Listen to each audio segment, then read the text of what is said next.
Shall begin today's stream with Intro to Calc for Art Majors.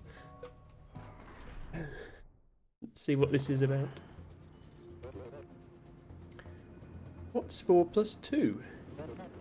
What's 5 minus 3? What's 1 times 3? How is anyone supposed to know?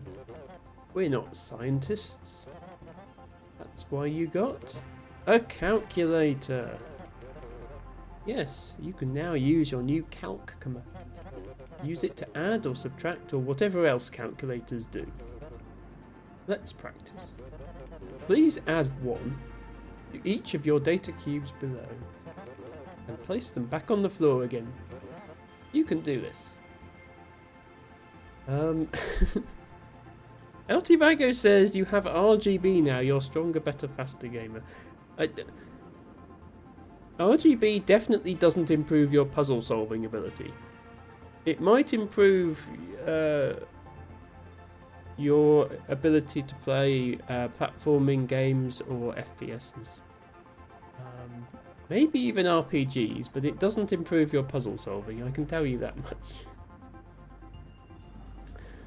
Just add 1 to each data cube and set it back down the ground again. Okay, so this is still another tutorial level where we've been given this new command.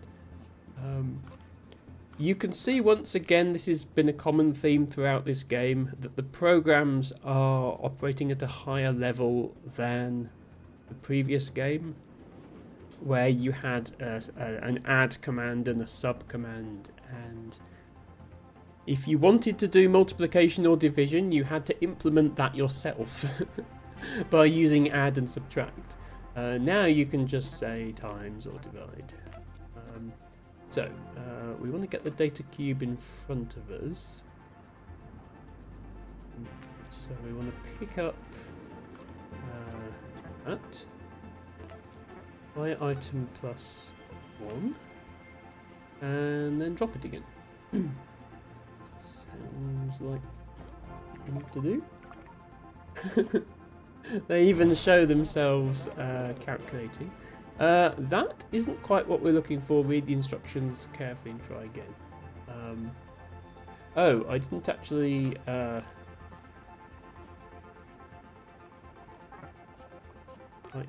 yeah. I need to actually write the result onto the cube once I've calculated it. They were calculating plus 1 and then just throwing away the result. Yeah, please write it on the cube. There we go. Soon we will reach these challenges. Yep. Okay. So now we have a choice. We have this branch or we have this branch. I'm going to go in numerical order as I have most of the game. We'll go with 37. Dangerous spreadsheeting. I've done a fair amount of that in my time. Excel is a dangerous weapon in the wrong hands. Did everyone have fun at the holiday party? Oh, you weren't invited? Well, I'm sure cleaning up after a party is just as fun as being at the party. It appears someone got into this room and damaged a bunch of data. So the tech support people want us to take inventory.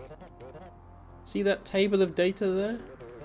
Just add up each row and write the total sum of each row in that column over on the right. I think there's a typo in this game. I think that's supposed to say over on the right as in R-I-G-H-T, not W-R-I-T-E. Yeah, I mean on the right. Okay. It was a rough night. Watch out for the hole. Holes. Okay, so we're adding up each row, which sounds simple enough apart from the fact that if we just walk from left to right, then 4 of our employees are going to run into trouble because they will fall down holes. So how are we going to avoid that? Well, we need to move to the right. if there is a data cube where we are,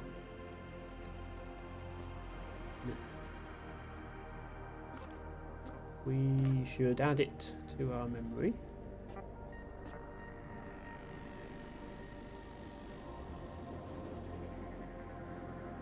Unless there's a wall on the right. If there's a wall on the right, then we made it to the end. In which case, we need to write down what the result was. Okay. It needs to be on the item they're currently holding. We do actually need to pick up the result cube in order to write the answer on it and drop it again.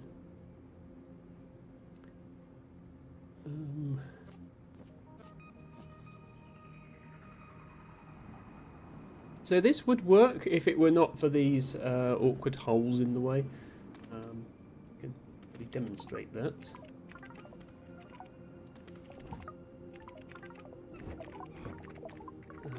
I mean, 3 of them get to the end, and they're going to sit there writing numbers for ages now because they're waiting for their friends to. Oh, that's interesting. In the previous game, the biggest number you could write on a cube was 999. These guys are currently writing 5-digit numbers on their cubes. You can probably barely see that on the screen, but yeah, this one says 75,776 right now. It looks like they raised the integer limit. I wonder how high it can go. That's 1 million.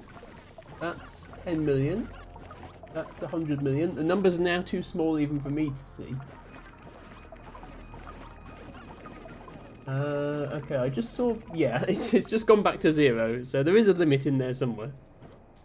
Hello, Ratmost. Welcome in. Ratmost says noon o'clock and all's well. Yes, Ratmost.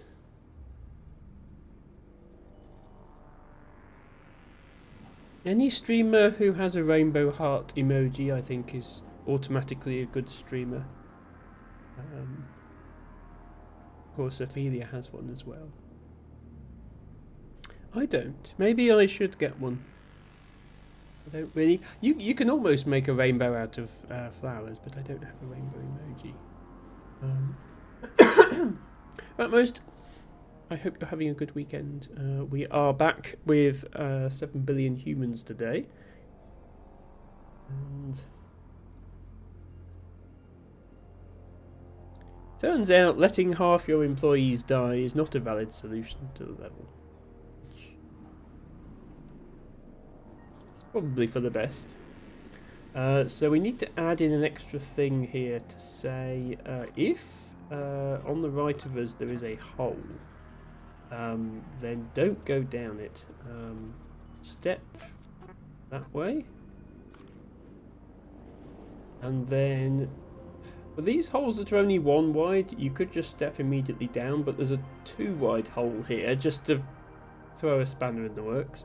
So step upright and then check, is there a hole down right from us? And if there is, we need to go another step right before we can safely go down right.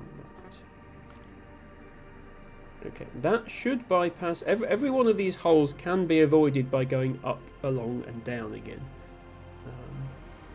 So that should work. Oh, actually, no.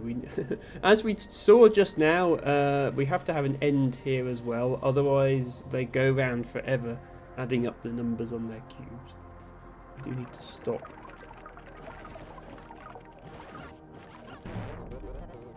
That isn't quite what we're looking for. Okay, what did we do wrong? Okay, this number is 30. 14, 19, 23, 24, 30. Okay, that one's right. 10, 6, 4. Ah, I see. Yeah, that's not 10. Oh, I know what we're doing. When we step around the hole, we're missing the number on the right of the hole. What's going wrong? what we should do is do this step at the end.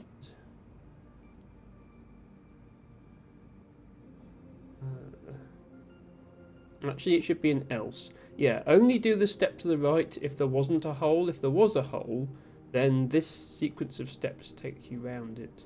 Yeah, that makes sense. Okay, that should work now. Catcher, thank you so much for redeeming your flower today. Welcome in. Hope you are well. Ratmost, don't forget there are flowers on offer if you would like one. Okay, we have completed the speed challenge, but not the size challenge. As before, I don't want to waste too much time trying to optimize everything. But while we're still doing relatively simple levels, I might see if I can. Match has redeemed Blow High. And Bago has redeemed Show Outfit.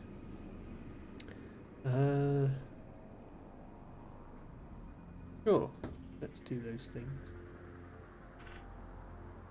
My outfit today is this jumper. This jumper is new. I got it for Christmas. Hard to see on stream. It is purple. It's a bit more intense purple than it looks on camera. And I have a spinny skirt.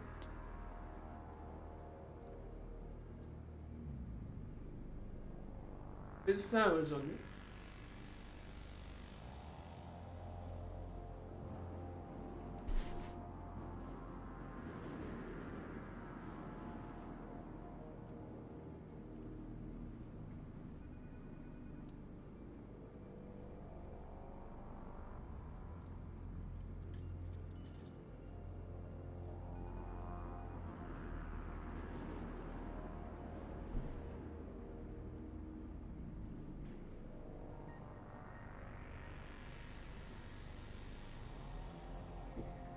This is Blow. Blow High is soft and cuddly, and we love him. And maybe he has a better idea how to solve these puzzles than we do. We shall see. Hello, Liari. Welcome in. Best Penguin. Thank you for redeeming your flower. Oh, she spinned out the door, says Ratmost. I didn't completely spin out the door. Someone will probably ask me to do that now, but I don't trust myself not to fall down the stairs. You'll notice that my stairs are directly outside my door. Jumper is a nice colour indeed. Well, thank you, T-Black.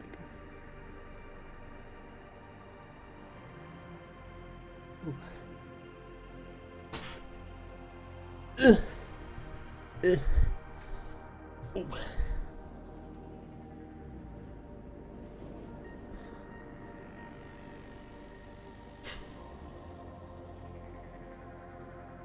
Right. Let's see if we can find a way to save do instructions on here. Can we do without the end? I'm concerned that if we don't have the end, they'll just keep writing numbers on their cubes. Yeah. See, the program doesn't stop and they just write bigger and bigger numbers, so that actually doesn't work.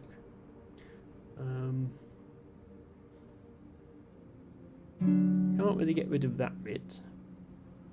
We need both of these ifs for navigating around the holes, otherwise it doesn't work because of this big hole. The only thing I don't think we necessarily need is that else, but I'm still not sure how to get rid of it.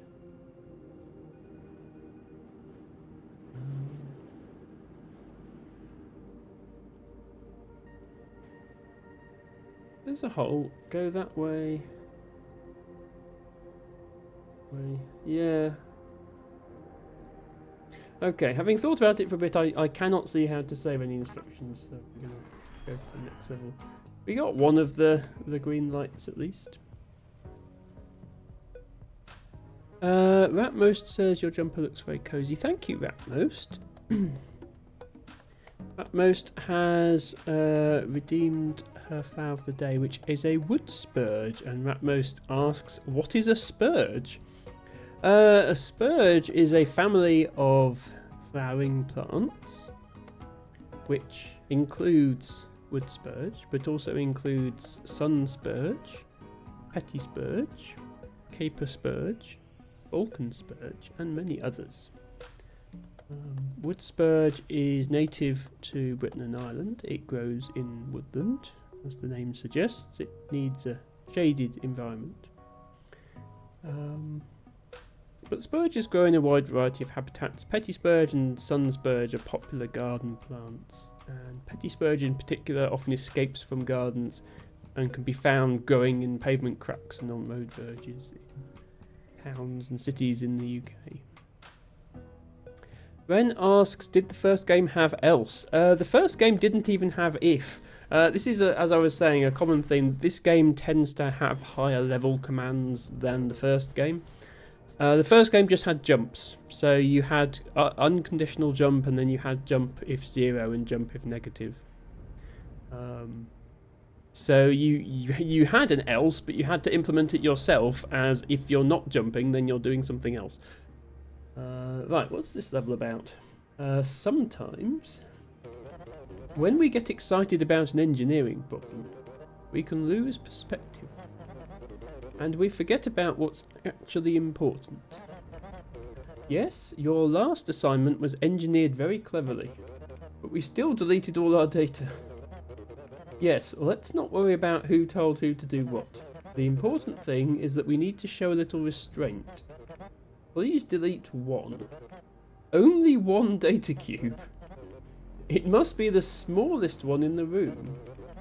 Let's all work together to do as little as possible. Okay. Find and shred the smallest data cube in the room. So, this is interesting because I knew this was going to be a harder one because it's on the optional branching path. If we just ask each employee to find the smallest number in their column, we still wouldn't know which one was the smallest in the room.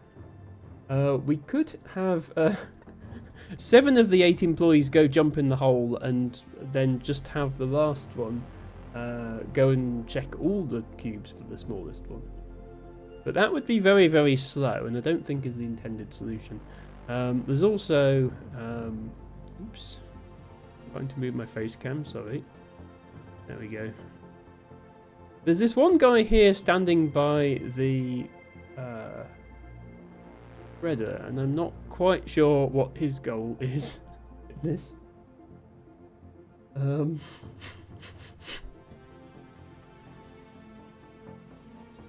Because he wouldn't be looking at any cubes. We do know how to find the smallest cube in a column, because that's what the... I've sort of done these out of order. This one here, 36, which is on this branch. This one was about finding the smallest, well, it's shred all cubes in each column in order from smallest to biggest, but obviously that requires finding the smallest and then finding the smallest again. Yeah, Ratmos says that this guy on the left is a supervisor, which is possible. Although surely the boss is the supervisor. Let's skip through that.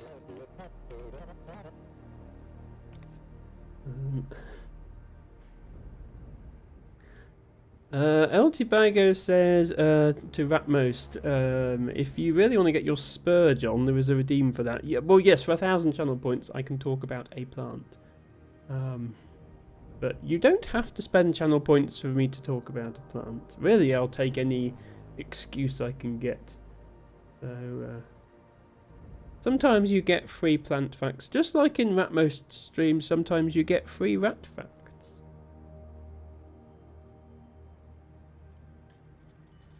Okay, what are we actually going to do here?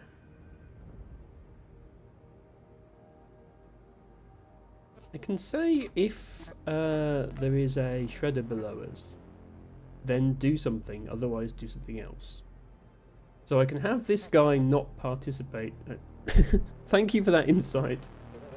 Yeah, they all say random things when you click them. If you don't love yourself, how are you going to calculate prime factors? Well, my friend, you obviously didn't see me play the previous game, because I managed to calculate prime factors there, and I didn't love myself. So there we go. It can be done. We can say that if you're not currently standing next to a shredder, then you are instead tasked with finding numbers. So let's set memory 1 to 99. I think all these numbers are going to be 2-digit numbers, so they're all going to be 99 or below.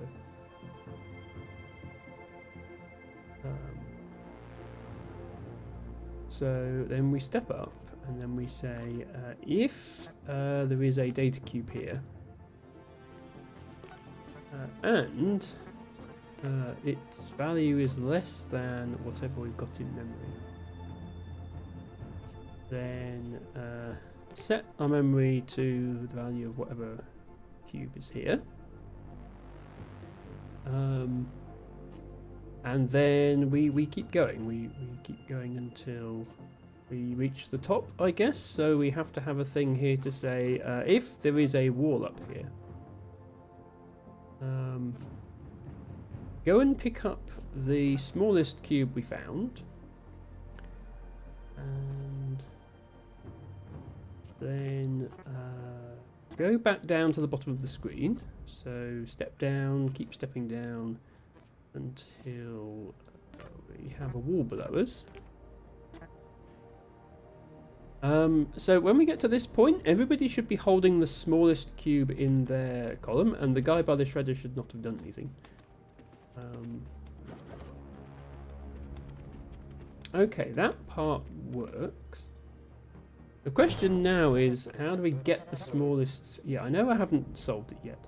What I'm thinking is we should now have this guy on the left walk from left to right, looking at these cubes and finding the smallest one.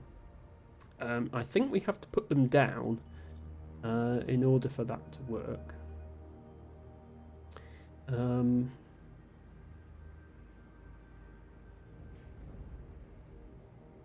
Then we have to have this guy wait until there are cubes down here. There isn't really a command to wait in this game, so I think we just have to, first of all we step to the right twice so that we're here.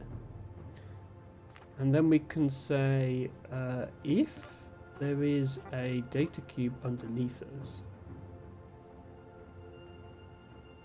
then obviously these guys have all got back. And if there isn't, then actually, yeah, maybe it's supposed to say if there's not a data cube there, then just go round and round this loop until there is. And then when there is a data cube there, we also need to. This guy also needs to set his memory to the lowest number, so that can actually go up there, because everyone needs to do it.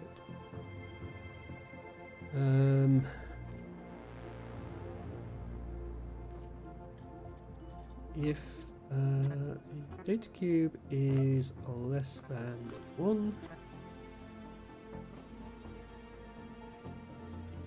set that item, and then go back to stepping. And then we know we're done when we get to this tile, so there's a hole below us. So if there is a hole below us, then go and grab the smallest cube and give it to the nearest shredder.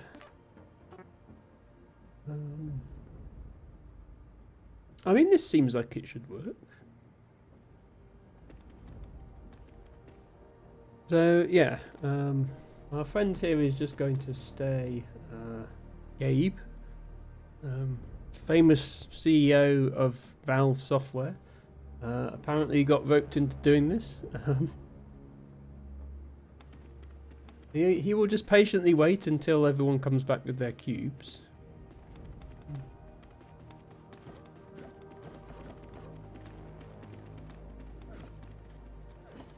And then he should go... Okay, there is a slight flaw in our plan. Rebecca here is not smart enough to realise that she can just walk round Gabe. And instead is going to spend the rest of eternity trying to walk through him. Okay, we need to revise our plan then. I suppose we can just step once and then say, is there a data cube down right from us? And then is there a hole down right from us to see that we've finished? Yeah, let's try that. So now Gabe is waiting here instead. Okay, what, Gabe, why are you not going?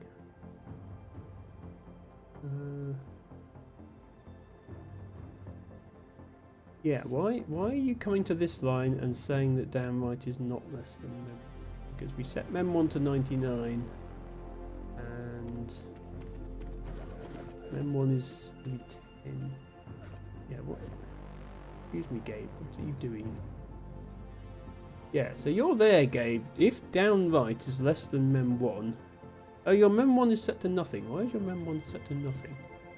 Your mem1 should be set to 99.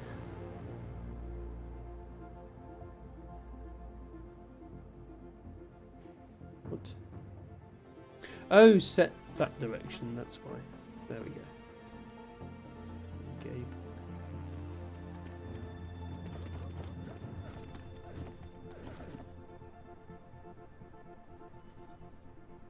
Okay, yeah, now your mem1 is set to 23. You are supposed to step. Oh, I need to put the... This is remarkably similar to real debugging, except that instead of a fancy graphics of little people running around, you just have text in a log file, and you have to visualize the little people inside the computer running around in your head. They're too small to actually see in a real program. Okay, right, here we go. Look, he's now checking all the numbers. And he should remember that 13 is the smallest, and he should go and... no.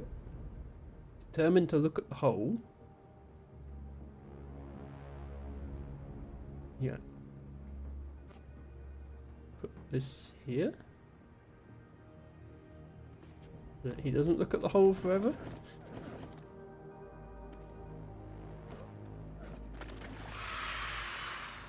Hooray, we did it! We didn't do it very well, but we did do it.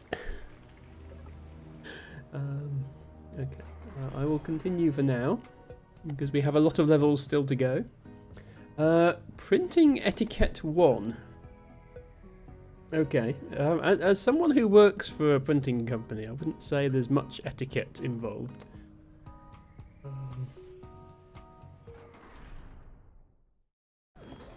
There we go.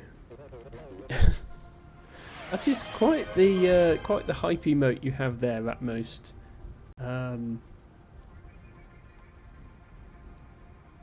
the incredibly named Meat. I didn't know there was a streamer called Meat.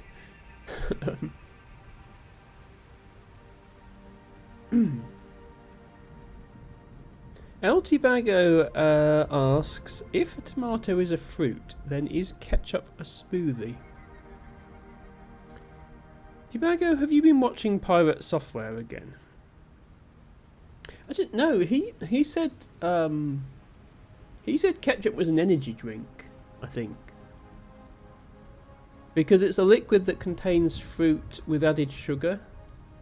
Yeah, I think if you ask Pirate Software, and he's the expert on these things, then ketchup is actually an energy drink.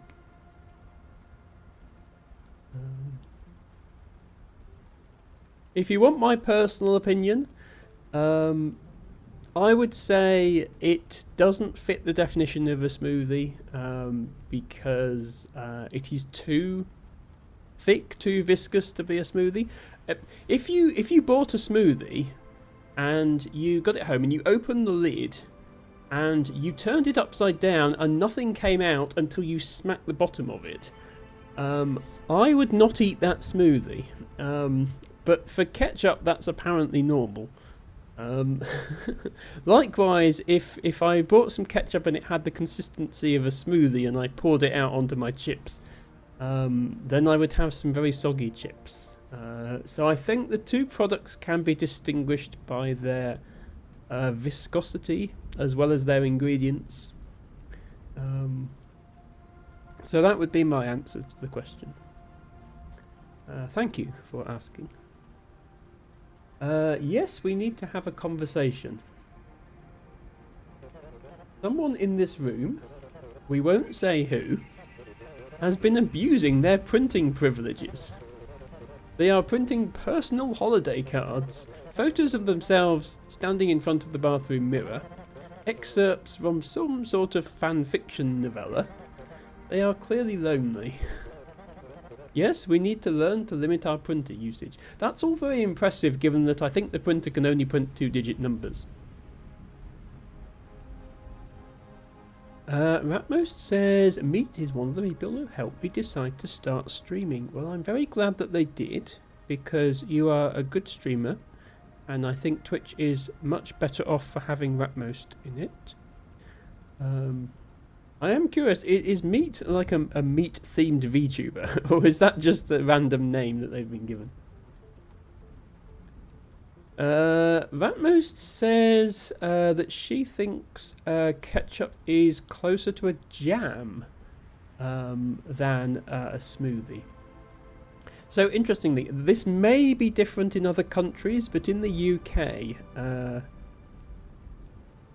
a product does need to have a certain amount of sugar and a certain amount of fruit in order to be labelled as jam. It can't have too much sugar. It has to have a minimum amount of fruit and a minimum amount of sugar to be labelled as jam. And I don't think ketchup has enough sugar to qualify.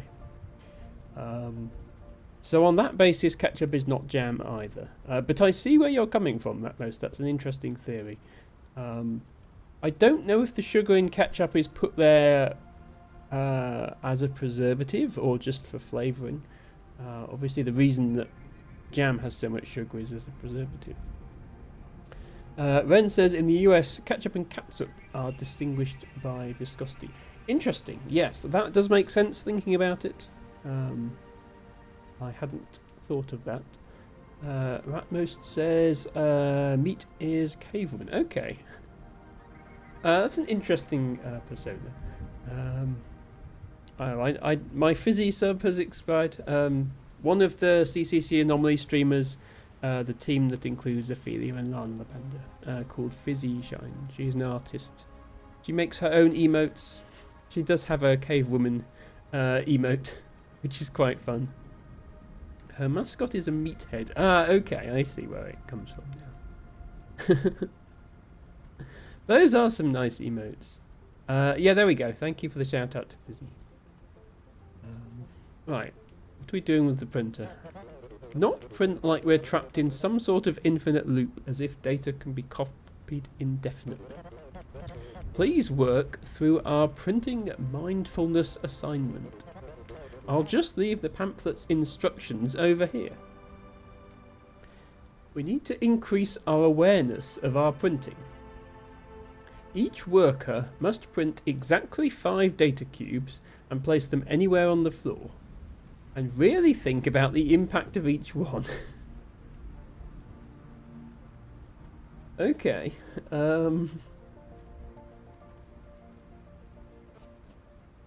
So let's find the nearest printer.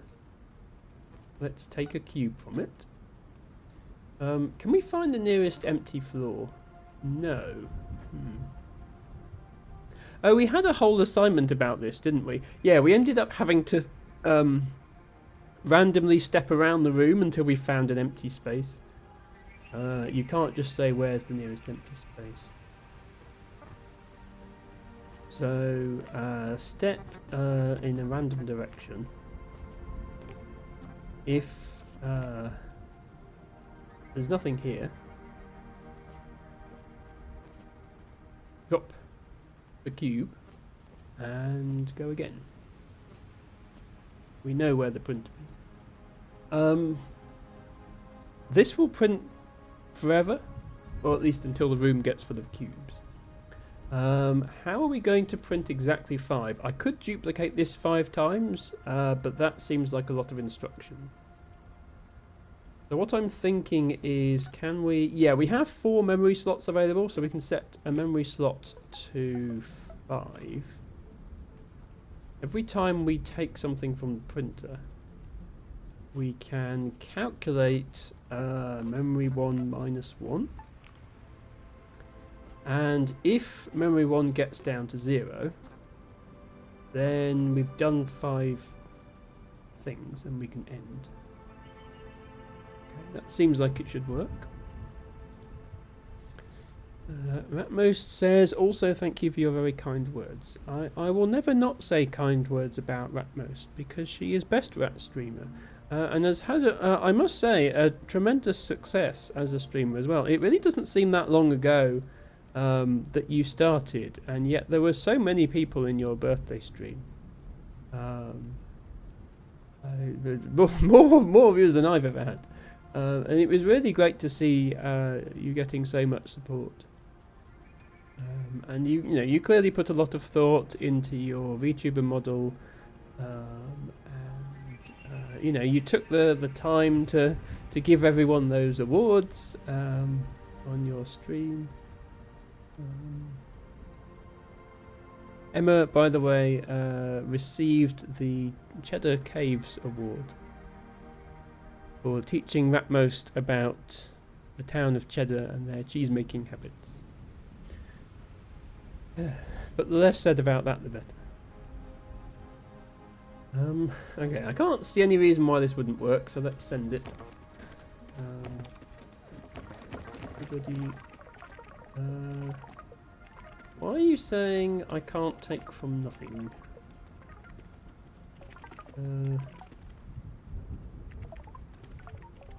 Okay, why are you all refusing to take any more cubes from the printer? Have you forgotten where the printer is? Oh, sorry, Emma's an idiot. Memory 1 is set to the nearest printer, memory 2 is set to 5. So when I calculate here, I need to calculate on Mem 2. I missed the feature in the previous game where you could name your variables. Admittedly, you had to draw the you couldn't just call the variable x, you had to draw an x. But yeah, it looks like they've retained the drawing thing for the purpose of writing comments. But you're stuck with your variables just being named mem1, mem2, mem3, mem4.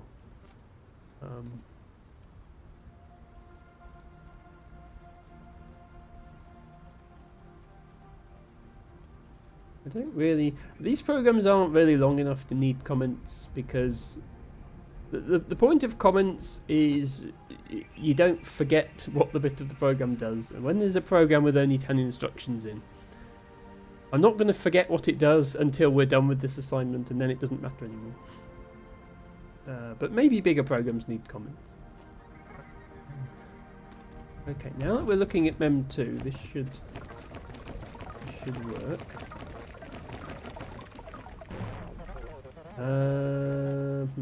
No, they haven't done 5 each, have they? Oh, because they're stepping once. Right, yeah, they're stepping once, and then if they can't find the cube, they don't drop it. They need to keep stepping until they found a place for the cube. Actually, we can save an instruction if we don't have the else. It annoys me that the else actually takes up an instruction all to itself, because we can write it like that instead, and that doesn't take up an instruction. Right, we should have 25 cubes in total. That looks like 25. Okay.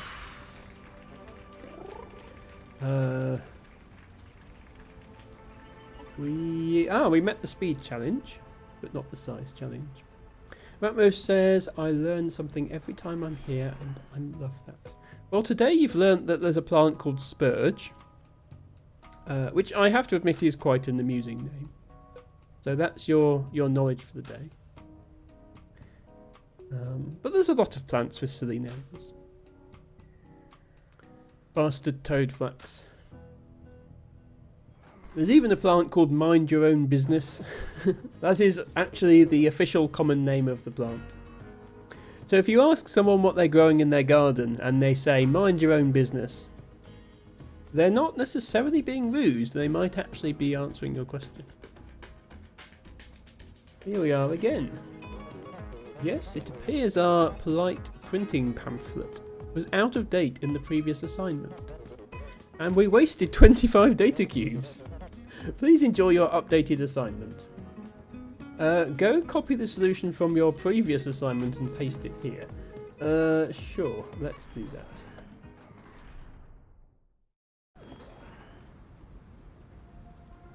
B?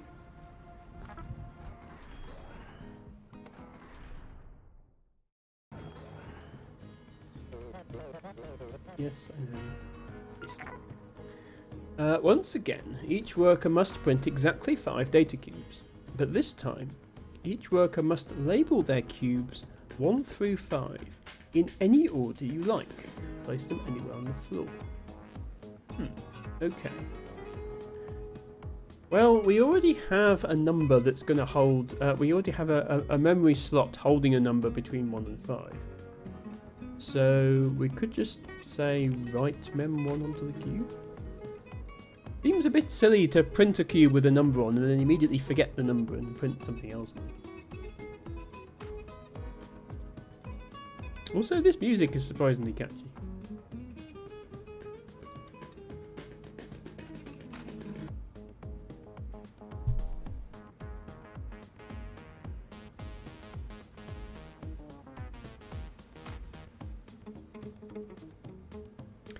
Eltibago says, I feel like I've been getting smarter. I hate it. I just want to ooga booga, do quests, and type in box to make streamer laugh. Eltibago, if you legitimately hate being here, then we're not forcing you to be here. I know you're a mod, but we have other mods. It's okay. And if you want to type something in the box to make the streamer laugh, you can still do that. I'm not going to complain if you type things to make the streamer laugh, or indeed to make the rest of chat laugh. Feel free to entertain the viewers, especially with games like this, where half the viewers probably don't have any clue what's going on.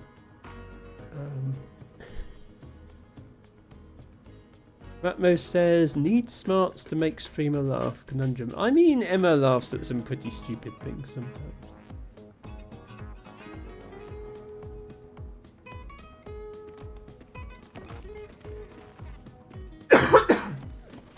Excuse me.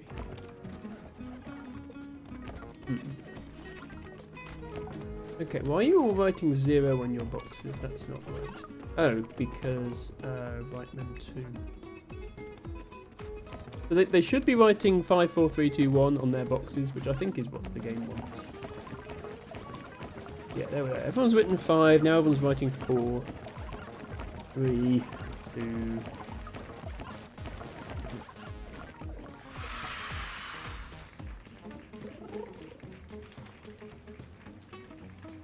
Okay, but we failed the speed challenge this time. Even though it was basically the same program, which is interesting.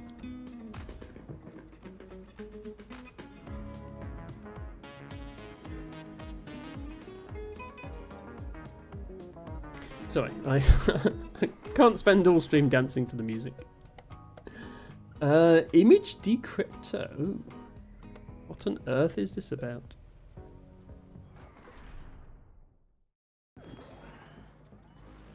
Wow, big level. Happy birthday to me. How nice. I was sent a birthday image from my bank. But it's a secure image. And they encrypted it. And now I have to figure out how to view it. Yes, I'll just log in here to my secure online banking portal and verify my security questions and type in the security code they sent to my mobile device and type in my previous 4 addresses and accept the updated terms and conditions and agree to paperless communication and navigate the tutorial on how they recently slightly redesigned one of the buttons on the website and decline a credit card offer and decline another one. Okay, here we go. Here's how to view your birthday image. The image of a lady here with the big hairdo says, "It's so easy." They say we have to move each cube to the left the number of tiles listed on each cube. Once that's complete, my personal birthday greeting will appear. Oh boy, I can't wait. Okay, so are we doing pixel art or writing words or something? Move each data cube to the left the number of tiles listed on each cube. For example, if a cube says 3, it must move to the left 3 tiles. Since this important birthday message is private, all workers must then exit the room by stepping into one of the conveniently placed infinite pit holes. Enjoy. Okay, so it looks like they have given us 1 worker for every data cube. This is very labour intensive. I suppose this is the sort of thing you end up with if you're told you have to give jobs to 7 billion people. So obviously we immediately go and pick up the cube. And then set a memory slot to its value. And then we can say step left and subtract 1 from mem1 minus 1. There we go. If mem1 gets to 0, then we have moved the cube the correct number of spaces, so we should drop it. And if not, we should go around again.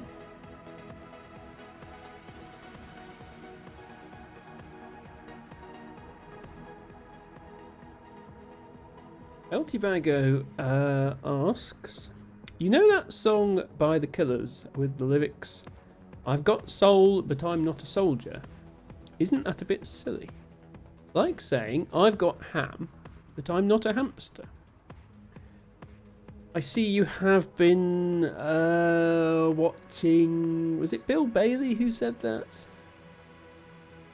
But for the serious Emma answer, I'm not actually familiar with the deeper meaning of the lyrics to the Killers song, if indeed there are any.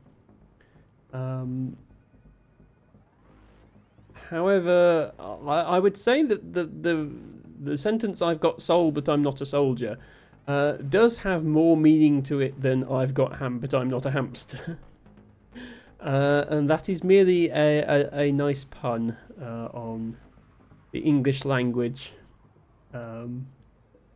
The Killers obviously taking advantage of the fact that the word soldier starts with the word soul, and then some comedian playing on that. You have made me curious now whether there's a deeper meaning to that lyric, or if the Killers just thought it sounded nice.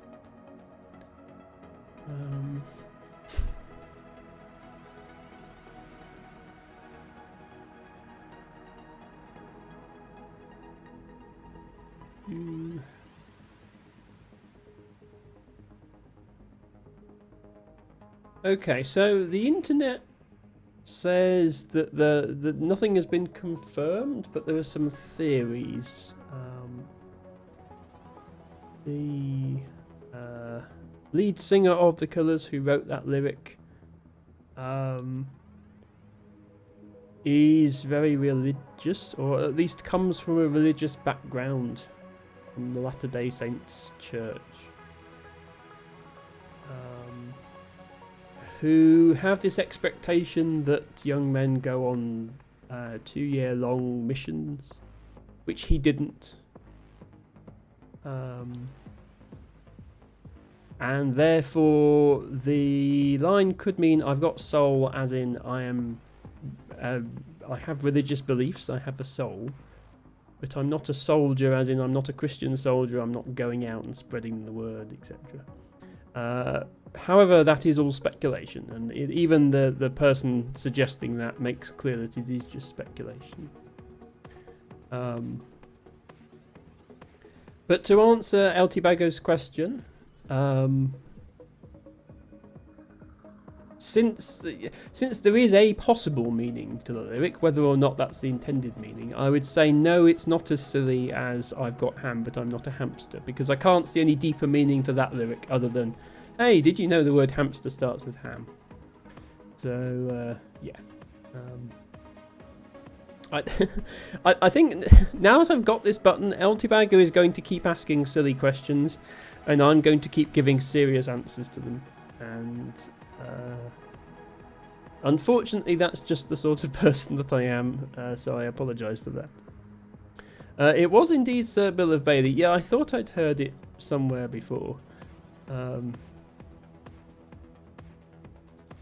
I wonder if anyone else has thought up things apart from ham but not a hamster. I've got soul but I'm not a soldier. I've got ham but I'm not a hamster. I've got tunes but I'm not a tuner. I've got toes but I'm not a toaster. I've got hips but I'm not a hipster. I've got sand but I'm not a sandwich.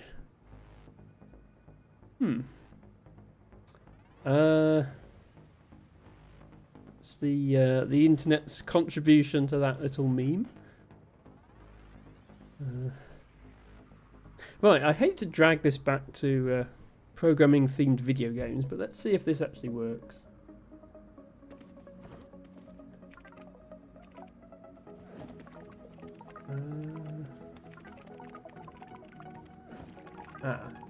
Not working. Why is it not working? Oh.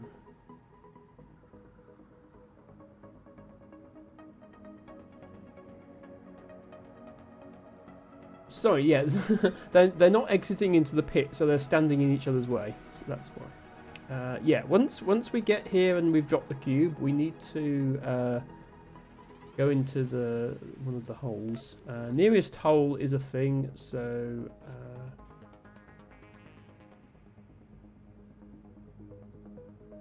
can we step to? Yeah, we can step directly to the hole. Okay, yeah. So this is saying find the nearest hole and then go there. Then they won't be in the way of everyone else. Yeah, there we go. Right, what's the picture going to be, I wonder?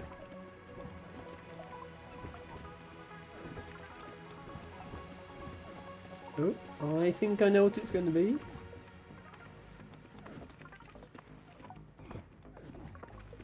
It's a little stick figure. Assuming that we did this right, which I think we did. Well, isn't that nice? It looks just like me. Happy birthday to me.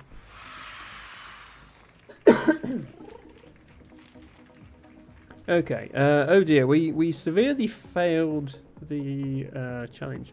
How are we over twice as slow as we should be?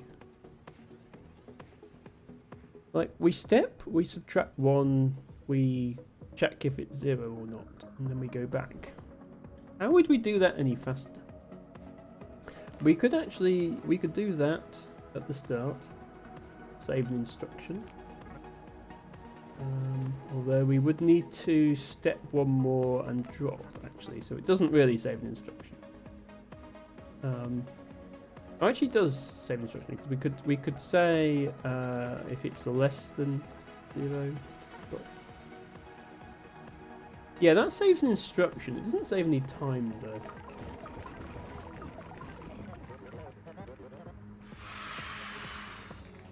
Yeah, and we still haven't met the size challenge. We'd have to save another instruction.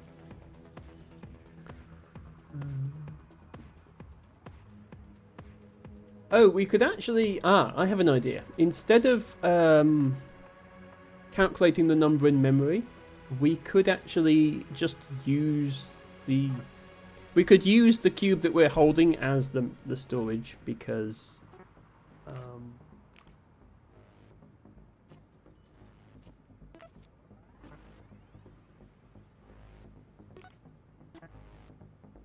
yeah, we could do that.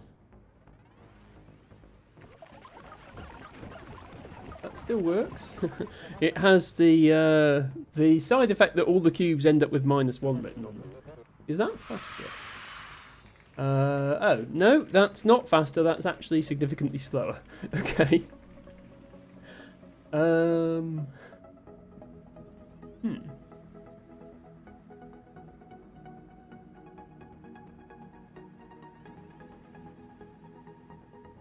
Well, then I don't know the answer.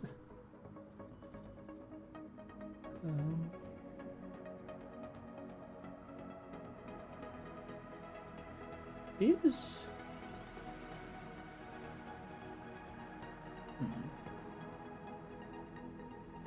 Wondering, everyone finishes vertically within range of these holes, don't they? So we don't actually need to calculate nearest hole. We could just step up forever. This. That would also put everyone in a hole.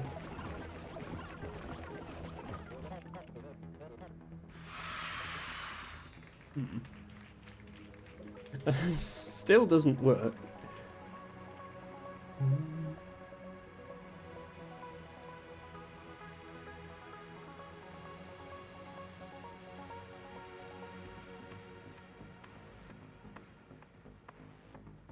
Yeah, I don't see how to improve that any further, so we'll leave it for now.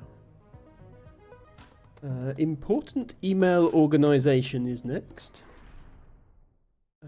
El Tibago says, I'll try to limit the number of silly questions that ask me and I must have answers to. No, don't worry, Tibago. Please feel free to ask as many silly questions as you would like. Welcome to my email inbox.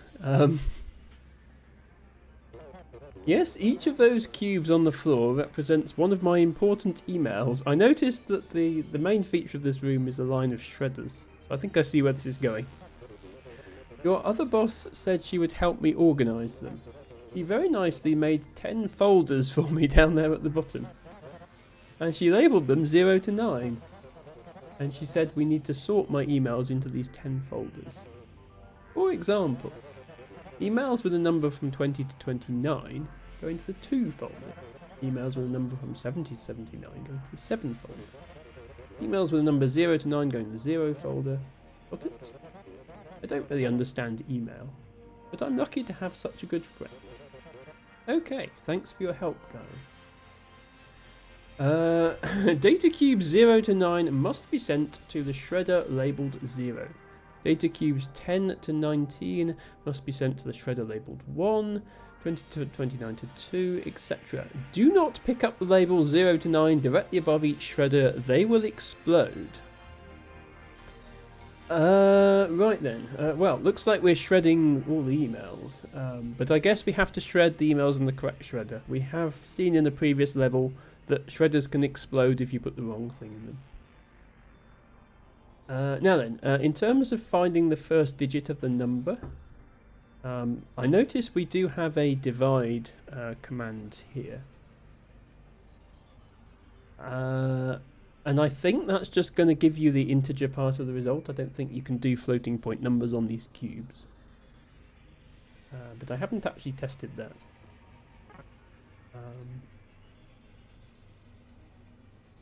Again, in the previous game there was no division command. You had to implement integer division yourself if you wanted to. So if this is, assuming this is the floor of the result, the integer below it, then all we would need to do is pick up a cube, divide it by 10. And that would give us the shredder number to put it in.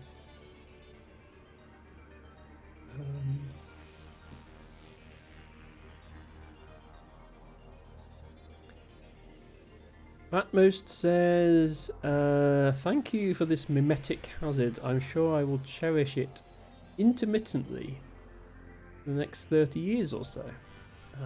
along with a ham emote and a hamster emote. You are most welcome and most rat. Yes, we have yet to meet her arch enemy, Rat Least, who is not at all rat.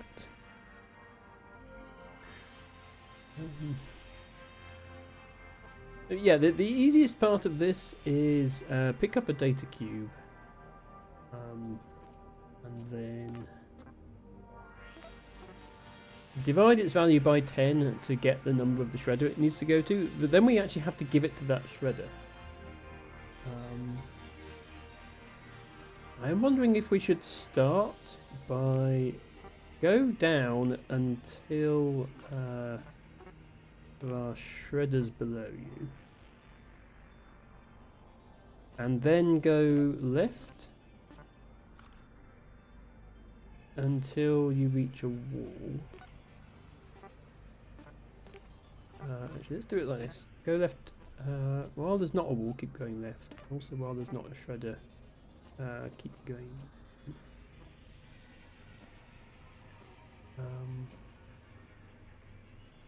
That should bring everyone to this 0.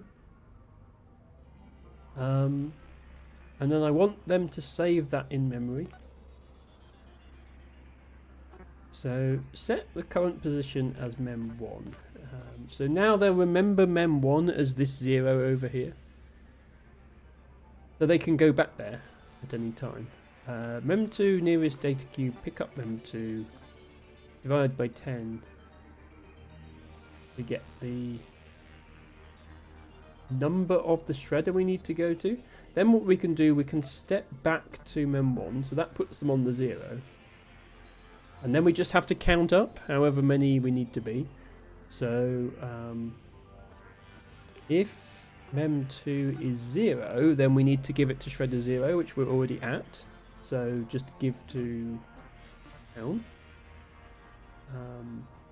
But if mem2 is not 0, we need to go right one step and then subtract 1 from mem2. So if mem2 was set to 1, we subtract 1 from it. Now it's set to 0. And we're here on the 1 tile. So then we would put the item in shredder 1 when we needed to put it in shredder 1. So that would work as well. So then we'll just do that over and over again. Once we've given the item to the shredder... this is going to be a problem now. Because the way I was finding the cubes was I said, get the nearest data cube. If we just jump back here and say, okay, get the nearest data cube again, we're going to be standing on one of these cubes, which means we're going to pick up one of these cubes, which means it's going to explode. We need to get one of these cubes up here. So actually we need to start by going all the way back up to the top of the room before we try and get any more cubes. So step up. If there's not a wall above us, then keep stepping up. So we only look for the nearest data cube when we're at the top of the room. So then we always find one of these and not one of these ones at the bottom. Okay, I think that works. So first of all, everyone goes to the bottom, finds the 0, saves it in their memory. So this guy now has remembered where the 0 is. Then he's going to go and look for a cube, and he's going to find that one. Yeah, divide by 10 is 5, so he knows he needs to go to slot 5. He's now going to count, count up in mem2, which is slot 5. This one, and then give it to slot 5. Yeah, there we go. And then he's going to walk back up the screen to make sure he gets away from the cubes. Okay, I think this works, apart from... There's one small problem, which is... What happens when they've shredded all the data? Because then the only data cubes left in the room are going to be the ones next to the shredders. So then they might pick one of those up, which could be a problem. Let's find out.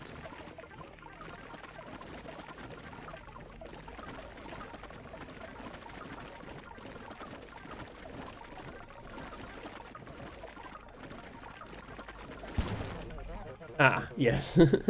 I told you not to pick up the data cubes labelled 0 to 9 above the shredder. So we do actually need to add some protection against that. Yeah, we can't just say pick up mem2 here. We have to say step mem2 if there's not a shredder below us. Pick up mem2. Actually, maybe just if there is a shredder below us, then end, because we know we've picked up everything else. Yeah, let's try that. Sorry, the the sound effects while one of these programs are running are a bit they're quite something, aren't they?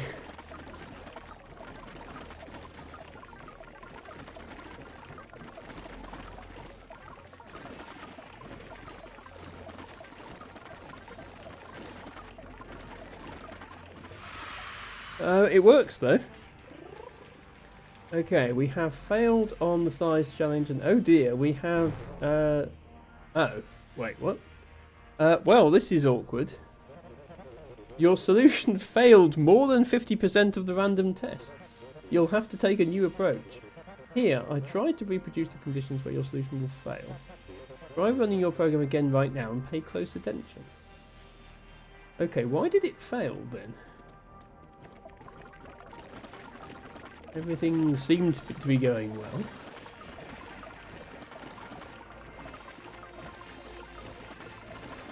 It seemed like it would work half the time and not the other half of the time, but clearly it didn't.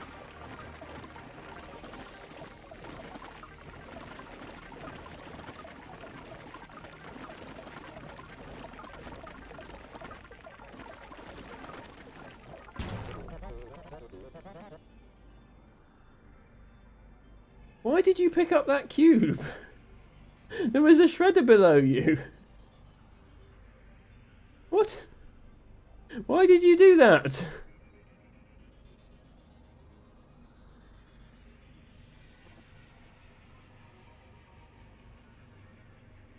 I'm sorry, but I very clearly told you not to do that. Maybe we do need to say if down is not a shredder. Pick up mem2. Actually, just pick up. Yeah, just pick up here instead of pick up mem2.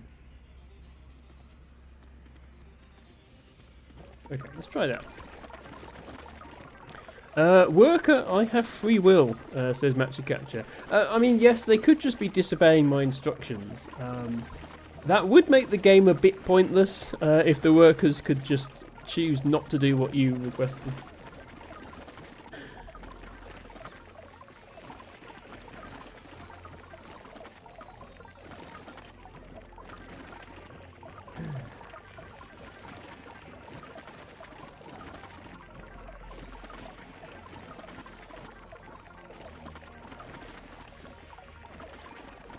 Wait,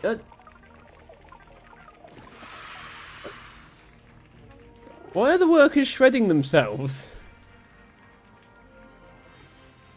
Okay, I mean, it works now, but I'm sure I saw some of the workers shred themselves, and I definitely didn't request them to do that.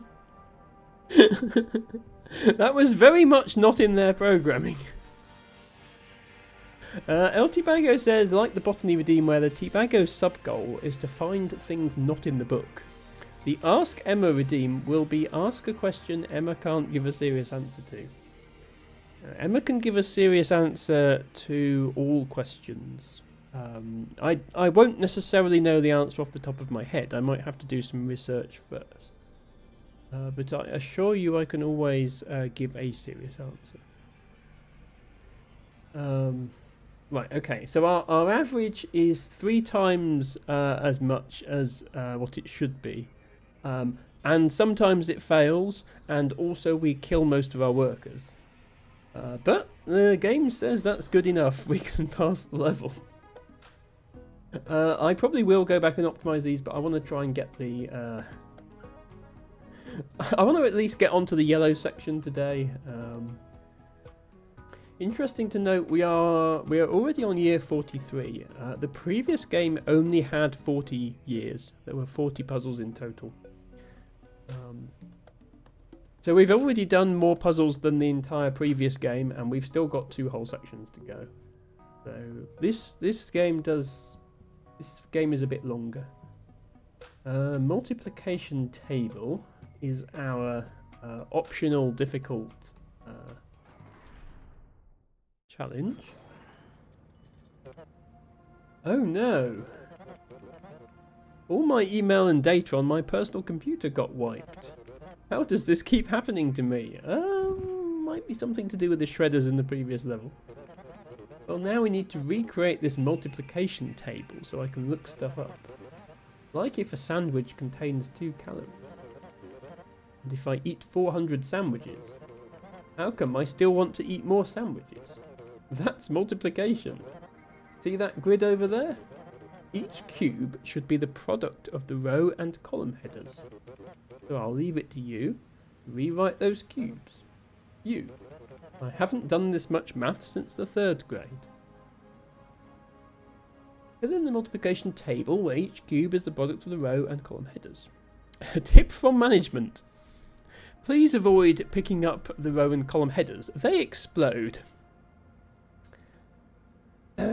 Yeah,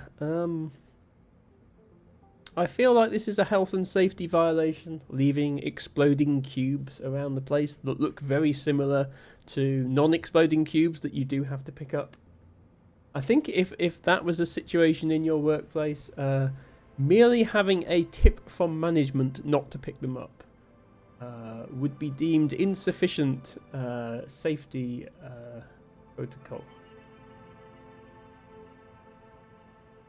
So, how are we going to make a multiplication table? Well, they've given us one... You can't quite see because of my face cam again, but they've given us one employee per column. So, logically, each employee would be in charge of writing their column. Right now, they're all at the bottom. So they don't know what their column header is, so they don't know which multiple they're supposed to be writing. I think the first thing they need to go is all go up to the top, read what their multiple is supposed to be, and then they can work their way back down, filling it in. So step upwards until there's a wall. Once you get to a wall, then you need to take a note of what number's there. We can't pick up the number because it explodes. We just have to read it and put it in our memory. And I think then all we need to do is have another memory slot that we start at 0 and work our way up. I think that's all there is to it. Actually, we can start at mem 1 because the first entry is going to be 1 times this, so just start with that as the answer. Step down. We actually need to step down twice. So we're going to have a loop here. We step down once per loop, but we also need to do an extra step down before the start of the loop because from here we're going to go down twice. Right, the current value of mem2, which is going to be our multiple. So mem1 is the number we're multiplying by, and mem2 is the answer. And then each time we go around the loop, we just add the multiple on again. So this will go 1, 2, 3, 4. This will go 2, 4, 6, 8, and so on. I don't think we need an end condition because obviously once they all walk off the bottom of the thing, then we're done.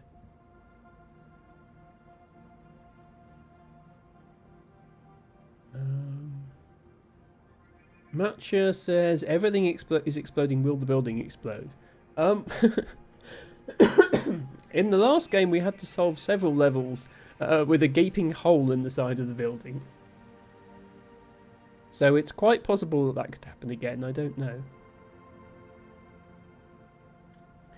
LT Bago says, I suppose I need to be careful that I don't ask a question so ridiculous that I just get the patented Emma no.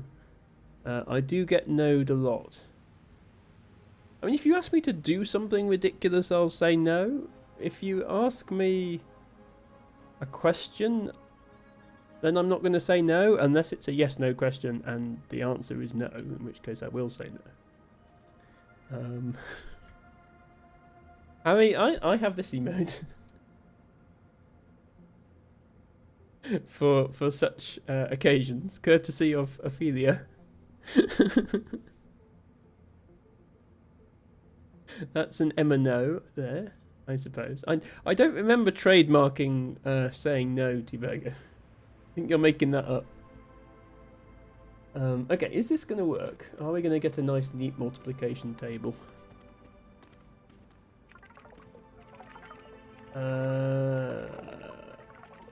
Why are you not writing the numbers? I can see you calculating the numbers. Why are you not writing them?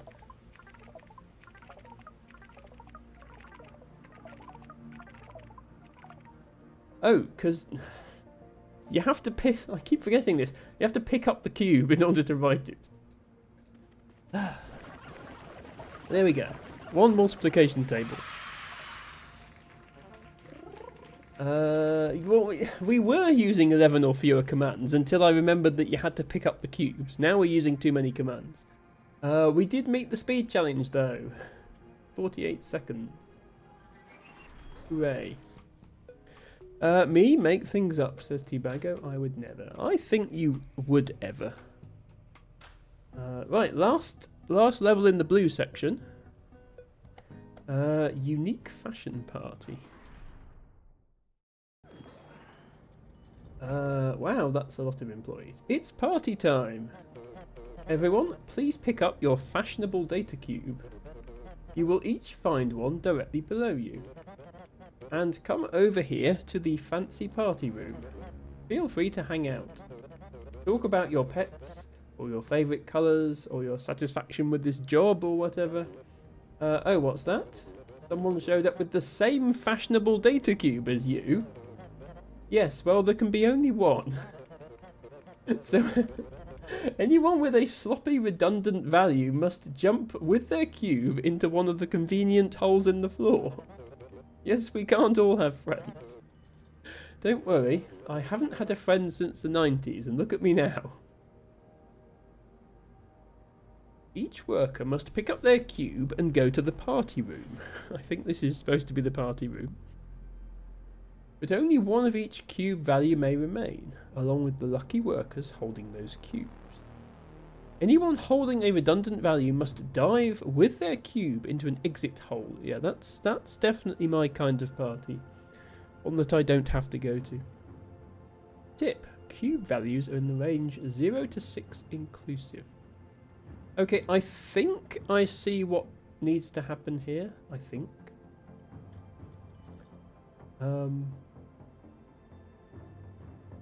Because there are 7 possible values for the cubes.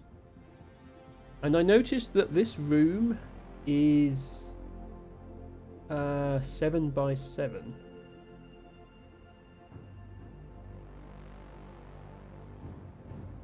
So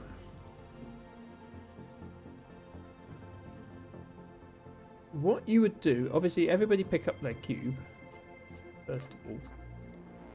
And everybody come through this corridor into the room. So just step down right until you have a hole. Actually, if you say step down right when you're against a wall, do you move right? I suppose I can check that.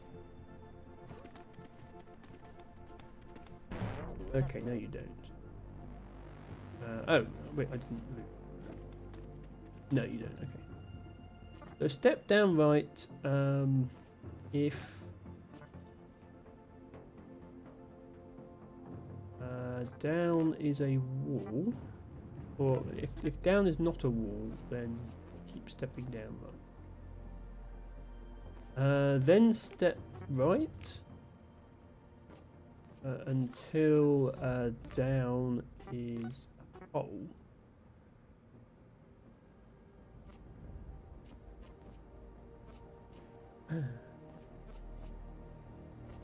At that point, they should be on this tile here, above the first hole.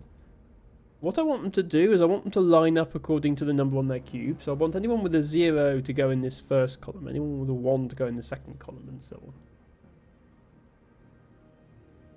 on. And I think we're not allowed to actually update the cubes, because it says one of each cube value may remain. So I guess we can't actually modify our cubes. So we need to set a memory item equal to the cube. And then if it's greater than 0, we would need to step. Right. And then subtract 1 from it. And then back. So if it was a 4, you'd step right 4 times, and at that point you'd have reduced your memory value to 0. So now everyone's in the right column according to their cube, and then what we need to do is we need to say if there's more than one person in the column, then somebody in the column needs to go jump in a hole. But we need to make sure only one of them jumps in the hole. So what I'm thinking is then we go up, and if there's not a hole above us, or there is a worker below us, then step up above the tile. Yeah, and then do this forever. So what they should do, I think, is come in, and then if there's not a hole, they'll step up. So they'll go up to this top row, and then there's a hole, so they'll sit on the top row. But if somebody else comes in with their number, they'll come in behind them, they'll step up, and at the point that they're here, then there'll be a worker below the first person, so the first person will step up into the hole. So I think every time a row is, every time a column has got 2 people in, one of them will jump in the hole. And I think that does what we want. Let's run it and see. Everyone's going to file their way in. Everybody should, yeah. So the guy with the 0 is going in the first column. And then, yeah, you have a 3, so you're in the third column. Yeah, so see now someone else with a 0 is coming, and yeah, see, they've jumped in the hole. So every time someone comes up behind you, it's almost like they've pushed you into the hole. And we should end up with just one person standing in each row. Okay, let's speed this up. Oh, hang on. Okay, slight problem. It seems like some people don't want to come to the party. Maybe this needs to be down instead of diagonal. Yeah, there we are. Now everyone's coming. This is a weird party, I have to say. Right, we failed that, and we failed that. Good to know. Okay.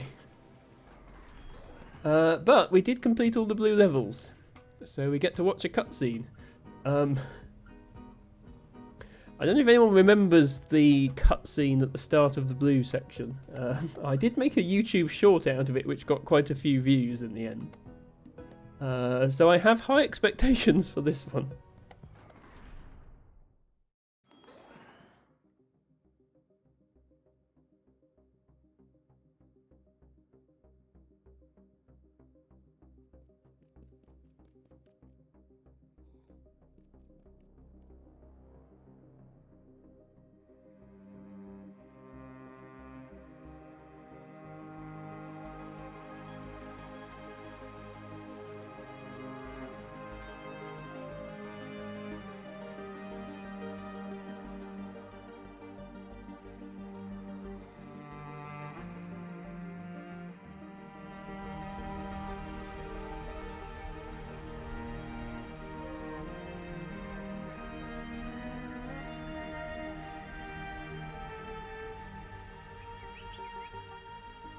It's time.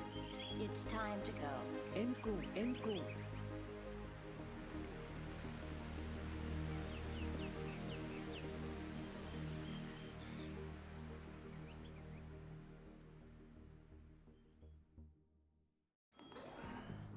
Okay. Not quite the fitness program, but sure. We have unlocked the first yellow level. Compulsory office romance. Okay, those are not 3 words that belong together. I think somebody needs to fire the HR department of this organisation. Let's see what the level is about.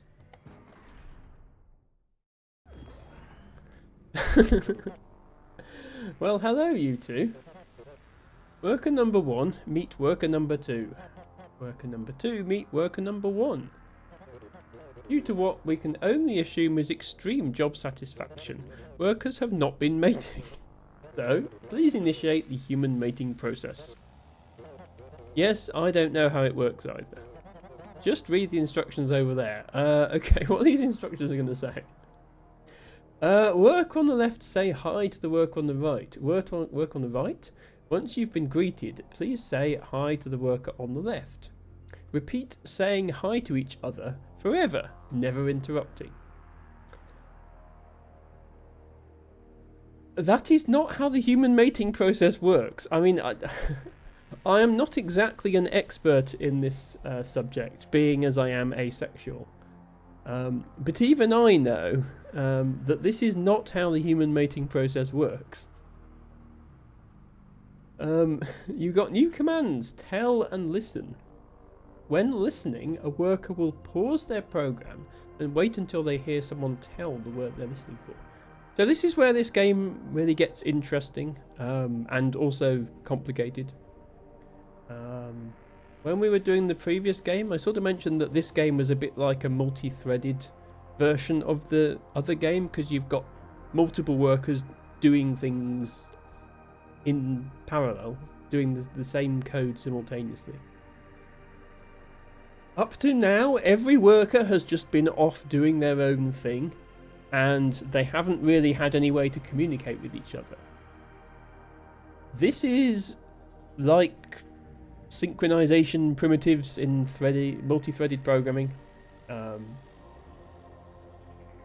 So you can have a thread wait until it gets a signal from another thread and that sort of thing. So that's what we're doing here.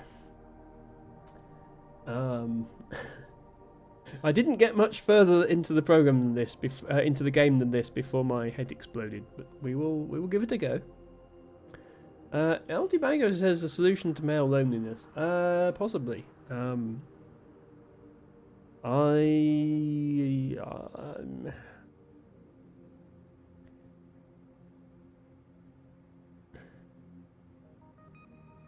I'm going to be very careful what I say here, because obviously no. The solution to compulsory romance is not the solution to anything. I don't care what the question is. And that should hopefully be obvious to everybody watching, and I do not want anything I say to be taken out of context. So maybe I just should shut down that line of discussion immediately. Matcha says, hi said worker 1, hi said worker 2, hi said worker 1, hi said worker 2. Ren says they missed an opportunity by not having actual semaphore. Yeah, so these are basically semaphores, I guess. So yeah, you're not limited to just saying hi. These are these are the only 8 commands that you are allowed to pass between threads. Much like normal office conversation, I don't know who here has ever worked an office job, but you're only allowed to say 8 things. Hi, morning, ready, okay, go, coffee time, and goodbye. Those are the things that you're allowed to say. And you're also allowed to listen for any of those commands. Now we can't just set up the program like this, tell everyone hi and then listen hi, because if we do that, they're both going to say hi at the same time. What we need to happen is the work on the left needs to say hi first. The work on the right needs to wait first. So what we actually have to do is check whether we're the work on the left or the work on the right. So if there is a worker on our right, we need to say hi to them. And then we need to listen for them to say hi back. And then we need to do that forever. If there is not a work on the left of us, we need to listen for hi first. Then we need to tell the person on our left hi, and do that forever. We can save an instruction by putting the jump outside of that, like that.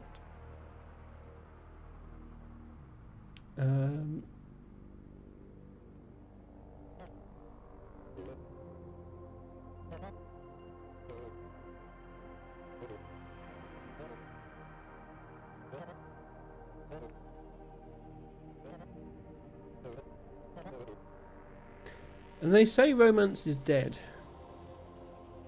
Excellent work. You may proceed to produce offspring.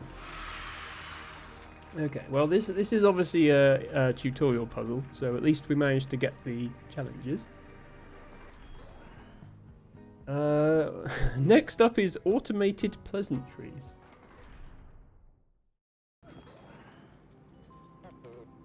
Good morning, is what I would say if I were standing in line with you and also executing this assignment. Yes, pleasantries are a thick oil that really lubricate a productive workforce.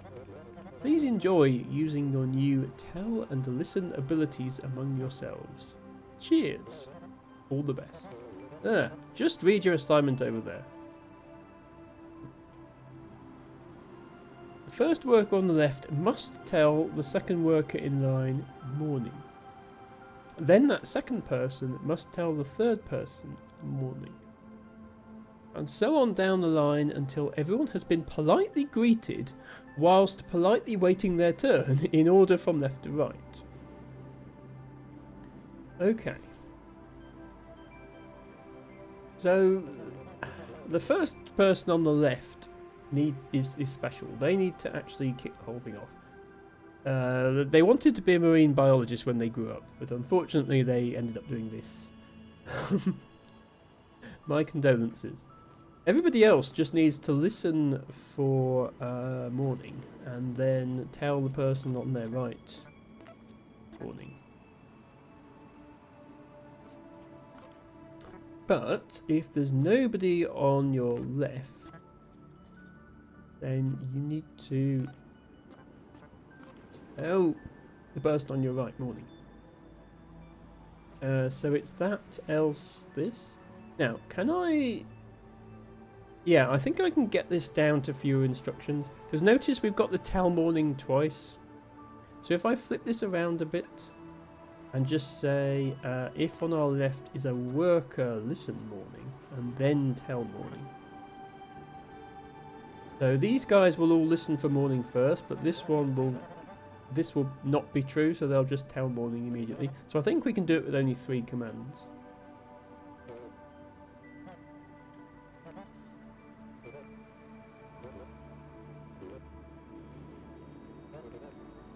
It's like being back at work. Wasn't that nice? Of course, it's not morning anymore. But good effort, everyone. Yes, it took us all day to solve that. Okay, so we did use only 3 commands, which we needed to. It's like a game of telephone. It is, except that everybody's managing to say the same message.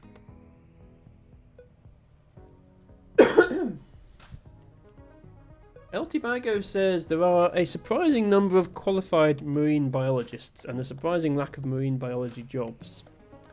I mean, it's not just marine biology, Tibago. I can tell you that that is very much true of plant biology as well.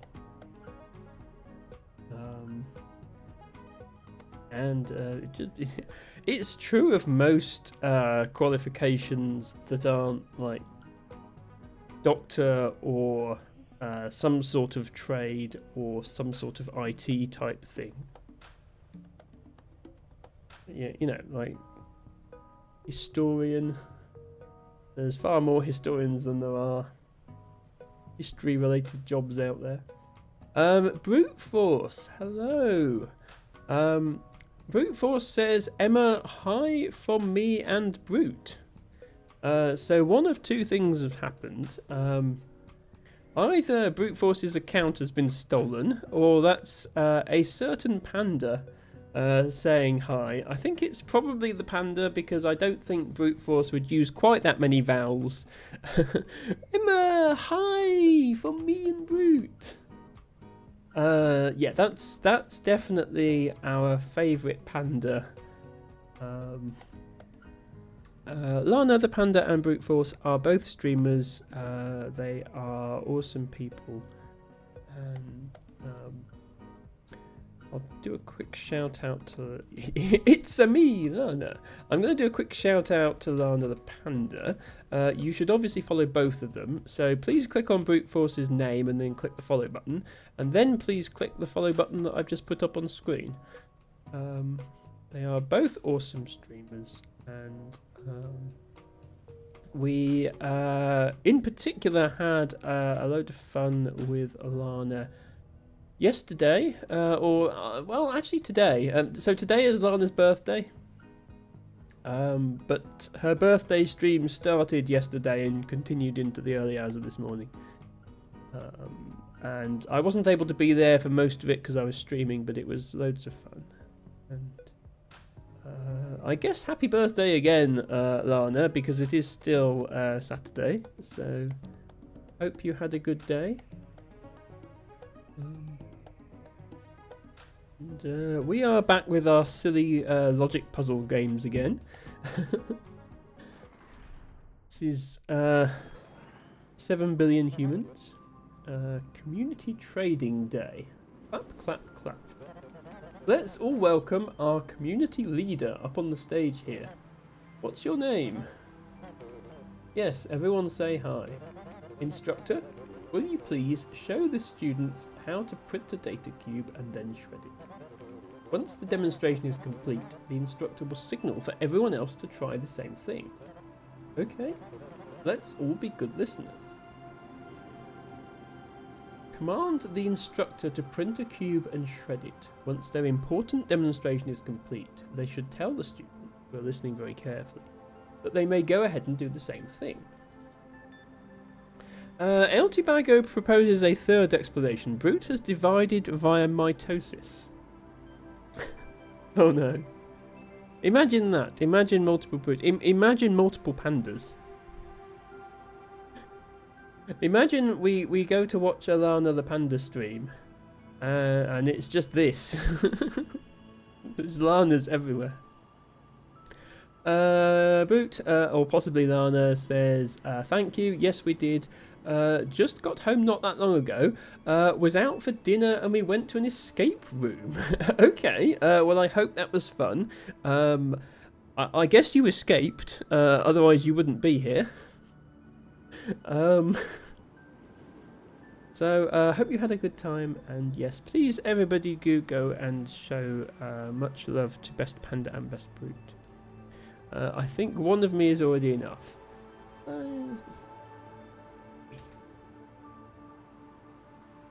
Maybe.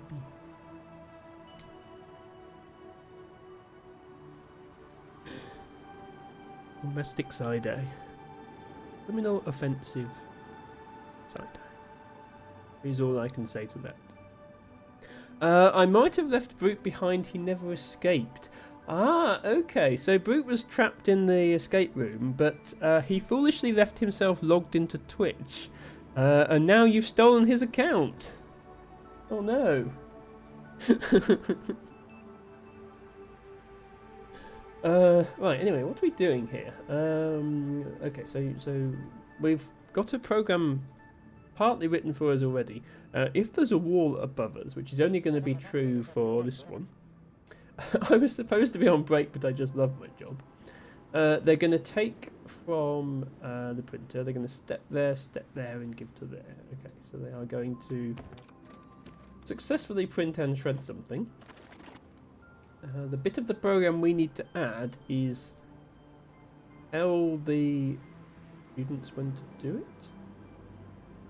So actually, everyone is going to need to run these 4 instructions. So they shouldn't really be in the if. They should just be here. But there should be a listen beforehand. But this one should not do the listen. So actually what we want is if there's not a wall above us, then we need to do a listen. And once the important demonstration is complete, it should tell the students. So yeah, we have the tell here, and it should be a tell everyone, not just tell a direction. So they'll do this one is the only one who will skip past the listen. They'll do the commands, then they'll do a tell. Everyone else who's listening for the listen will still be up here, and then they'll do the commands. Okay. Which command should we do to do the shredding? How about coffee time?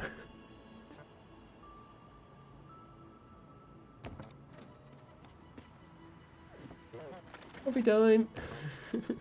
And everyone does it. Also, everyone says coffee time at the end.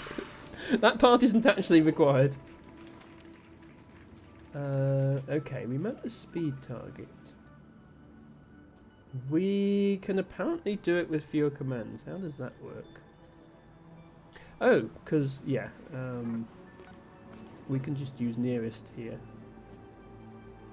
So the code they gave us was actually not optimal. Just, yeah, give to nearest shredder.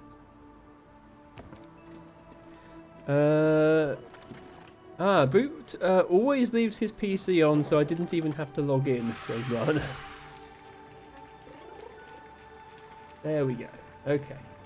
I've completed both parts of the challenge. I look forward to watching Blur Lana 242 in glorious 360p when you stream on his channel. Well, I mean, Lana has not been having the best luck with internet recently. Her last stream was in 1080p, but only when it was actually working. We had some issues at the start. But yes, I do hope that's all resolved soon. It's no fun not having good internet. Double-sided destruction is next.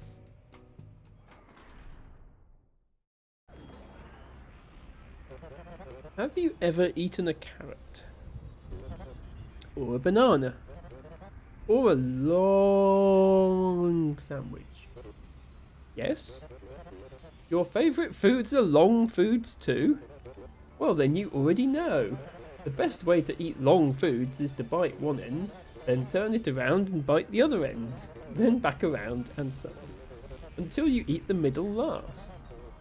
Well, you're in lick. I mean you're in luck. That's what we need to do to this line of data. First, shred the data cube all the way on the left, then shred the data cube all the way on the right, then left, then right, until they're all gone. Yum. Okay, so I guess now we're actually doing a practical application of the tell and listen commands. Because these people in the middle don't know where they are in the line. All that they can see is that there's people on both sides. First thing we need to do is shred the data cube on the left side. The person on the left side, hold my purse while I snatch the ground. They know that they're on the left because there's nobody to the left of them. So if there is nothing to your left, then actually first thing we do is everybody figures out where the shredder is, because you're all going to have to go there. So we do that. If there's nothing on your left, then tell the person on your right hi, and then pick up your cube and give it to Shredder. If there is something on your left, however, you need to listen for a hi. When you hear it, you need to pass it on to the next button. Except that it's going to go high down the line. The last person in the line needs to actually give their cube to the shredder. So once you've listened for the high, if there's nothing on your right, then we need to send the signal back the other way. I think we should probably use a different signal for going left than for going right, otherwise they'll get confused. So tell the left person coffee time, and then pick up your cube and put it in the shredder.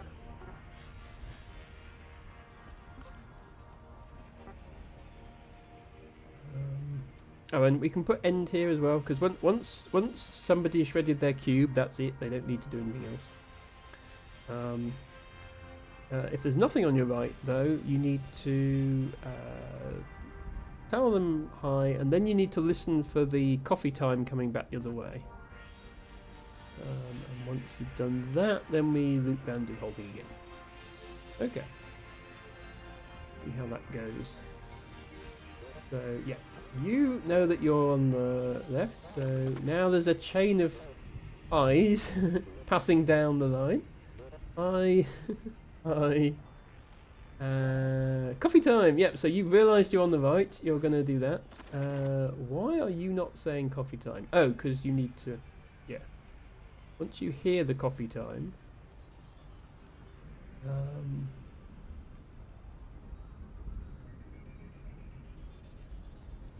Once you hear the coffee time, you need to tell coffee time the other way.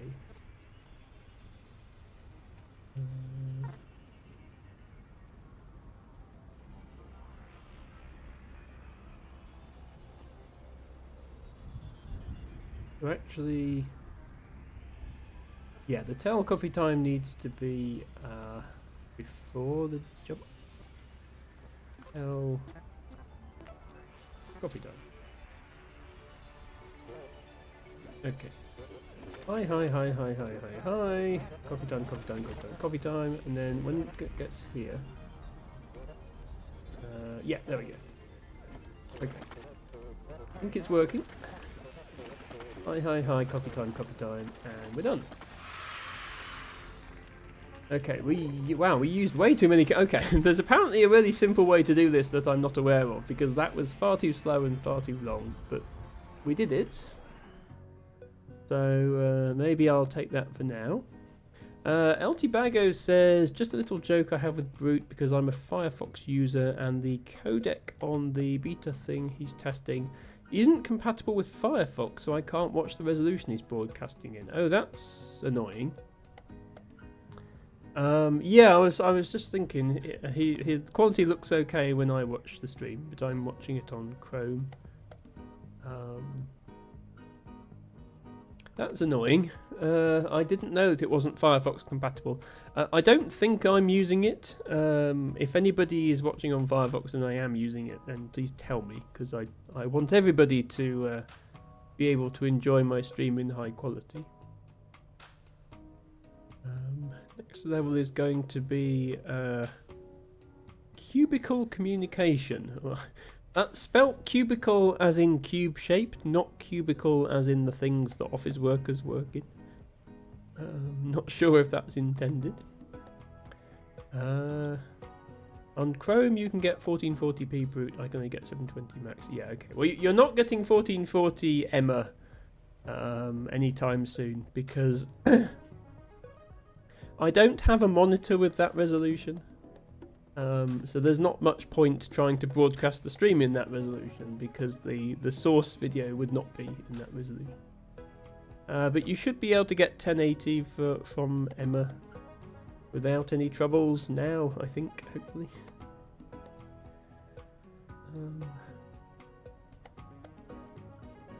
These are still years, aren't they? Each one of these levels is supposed to be a year that you've been employed. Can't help but notice, if we've been employed for 50 years, should we not have retired by now? Like, I know they're raising the retirement age, but I still feel like this is well past retirement age. Yep, 1080 says Debugger. Okay, thank you. Yeah, year 50. Okay, it does very much look like the employees are in cubicles. But that's not how you spell cubicle. Well, isn't this fancy? How does it feel to have your very own cubicle? Yeah, see, they've spelt it differently. Shush. Do you hear that? Listen carefully. That's right, quietness.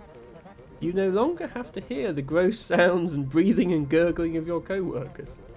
So let's keep it quiet. For this assignment, only one shredder may run at a time. If more than one shredder runs at the same time, they all explode. And then quietness. For me. Each worker must print and shred 5 documents. We have to be quiet. No 2 shredders may run at the same time. Okay, I'm assuming that they can hear each other's commands then, like each other's tell commands. Otherwise, this would be a bit difficult.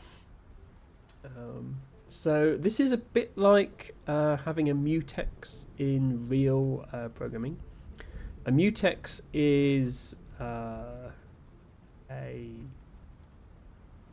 design pattern, I guess. It's having a mutex is doing anything. There's more than one way of implementing it. That only allows one program or one thread of execution to be in a particular part of the program. So whatever we write here in our program, all 4 of these employees are going to run that code at the same time. And we need to set up a mutex so that only one of them can execute the bit of code that says, put something in the shredder. Now, how we do that in this game, I'm not sure, but I guess we'll figure it out. Obviously, we can take from the printer without any problem.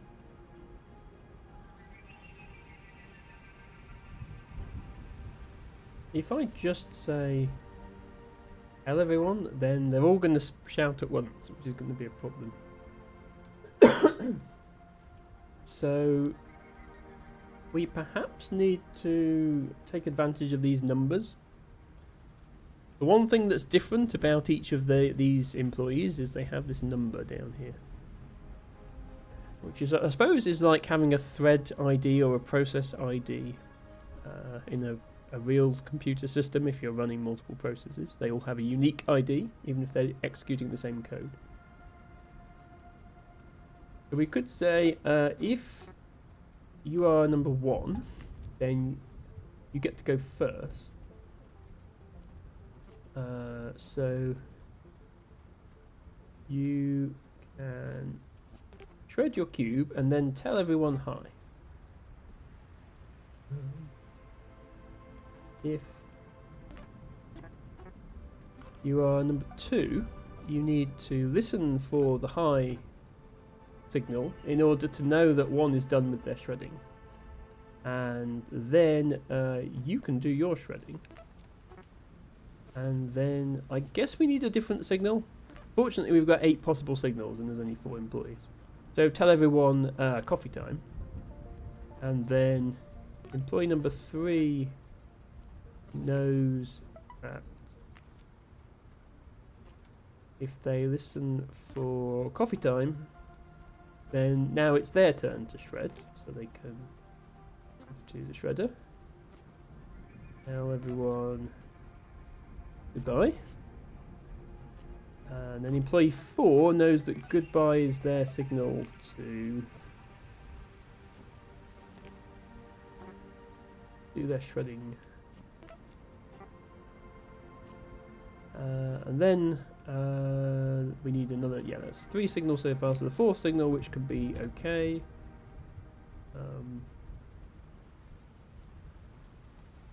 Employee 1 needs to listen for the okay to know that everyone else has had their turn shredding, and we can go back round again. So then we would jump. So it's kind of symmetrical, except that employee 1, they don't have a listen at the start because somebody has to kick off the whole process. So they tell and then listen, and everyone else listens and then tells. I think this works. Everyone picks up their document. You shred, say hi, you go, coffee time, you go, goodbye. Wait.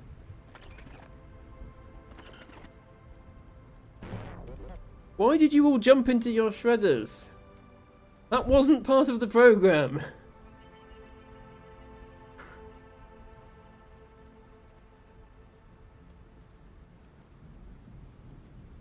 Why did you do that?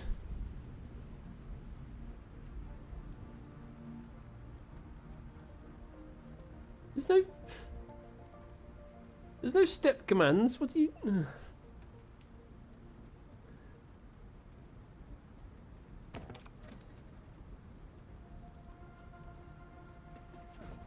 Oh, I see. No, I see the problem. Okay, so when you say give to down right, they don't actually do that. They don't give to down right. What they do is they step right and then they give down.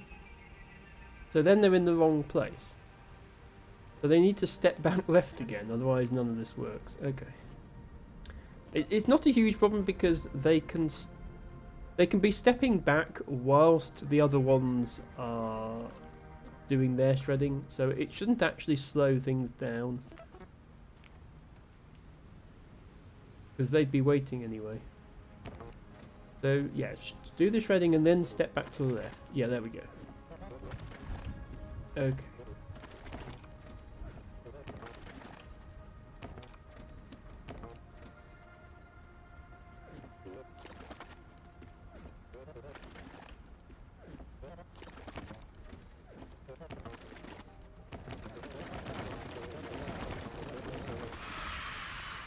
We did it. Okay, we once again used far too many commands. There must be something about these signals that I'm not getting, because I keep using too many of them. But we did meet the speed challenge. Now we have a branching path again. I'm going to take a quick sip of water here.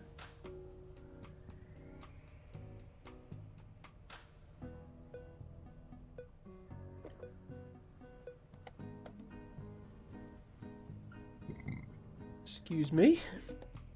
We might actually be able to get to the end of the yellow section today, which would be good. I noticed that the first red level is called Data Flowers, and I'm intrigued to know what Data Flowers are. We have a few levels to go till then. Next one is going to be Identify Yourselves. We have a stretch request from LT Bago. Let's do that. Hello, hi. You've been a great help so far, but if you could just sit over there for one moment.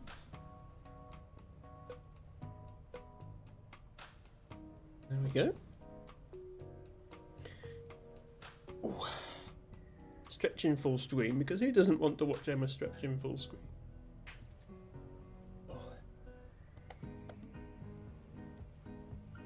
Now, one of two things have happened. Either LT Bago is frantically trying to think of a flower, or he's decided to be generous and let someone else do it today. We shall have to see. I wonder if Ratmost is still here. She might want to learn more about wood spurge.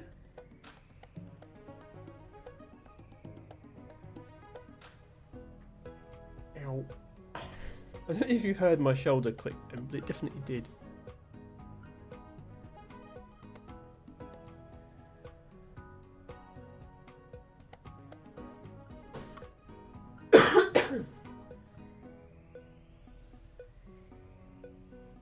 Are you panicking, Harry? Are you panicking because we're too slow? Sorry, I think you'll find there is no such thing as being too slow as a streamer. Everybody goes at their own pace.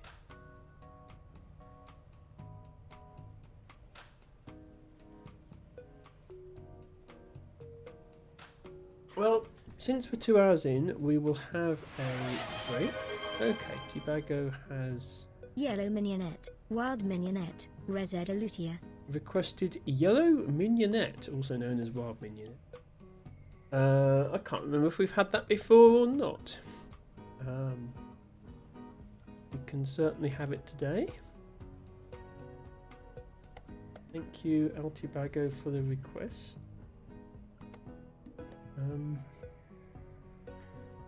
So mignonette is like a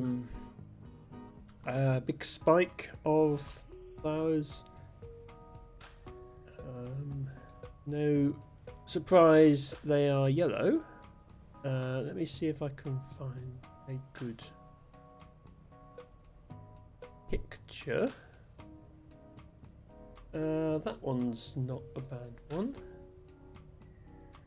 A close up. Let's go with that.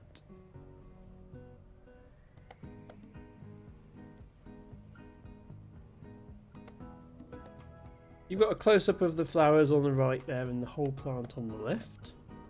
The flowers are arranged in what are called whorls, which is to say that they are all positioned round the stem, starting at the bottom and working up, almost in a helical arrangement. It's not quite a helix, there are breaks in the helix. So here, for example, you've got 1, 2, 3, 4, 5, 6 flowers, and then you've got a bit of a gap on the stem before the next. So this is one whorl and this is one whorl.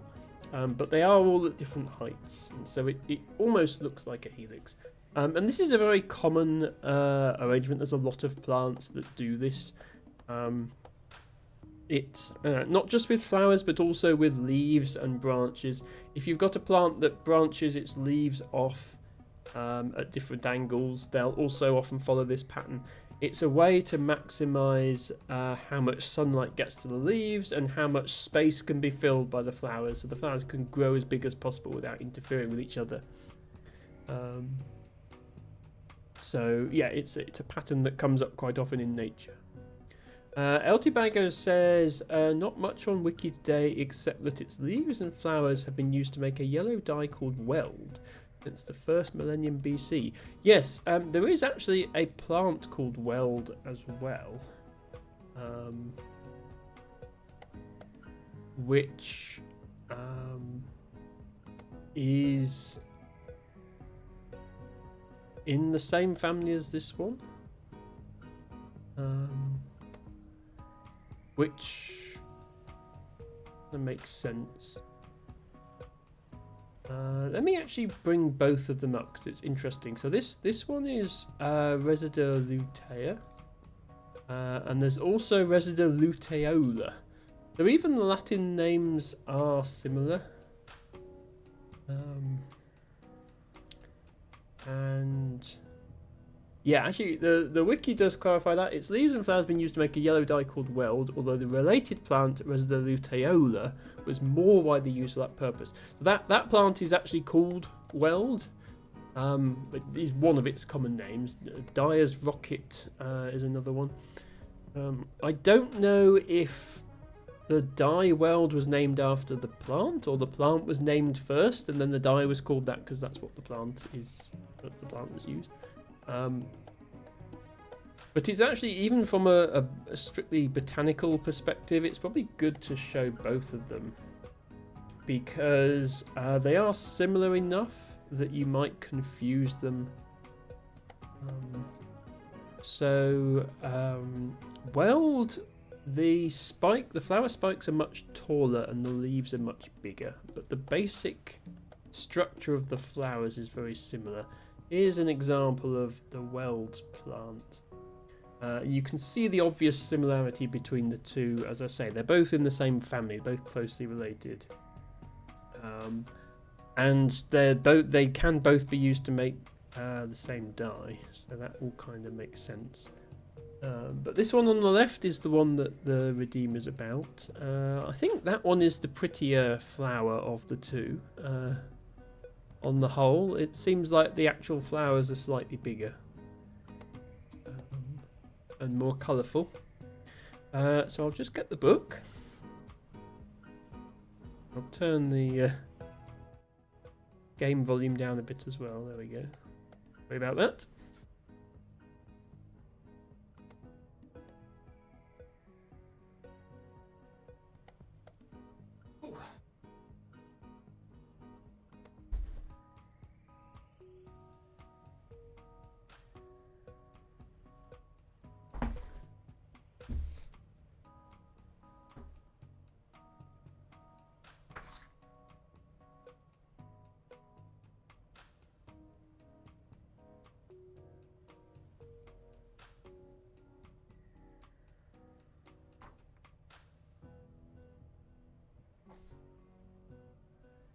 other book.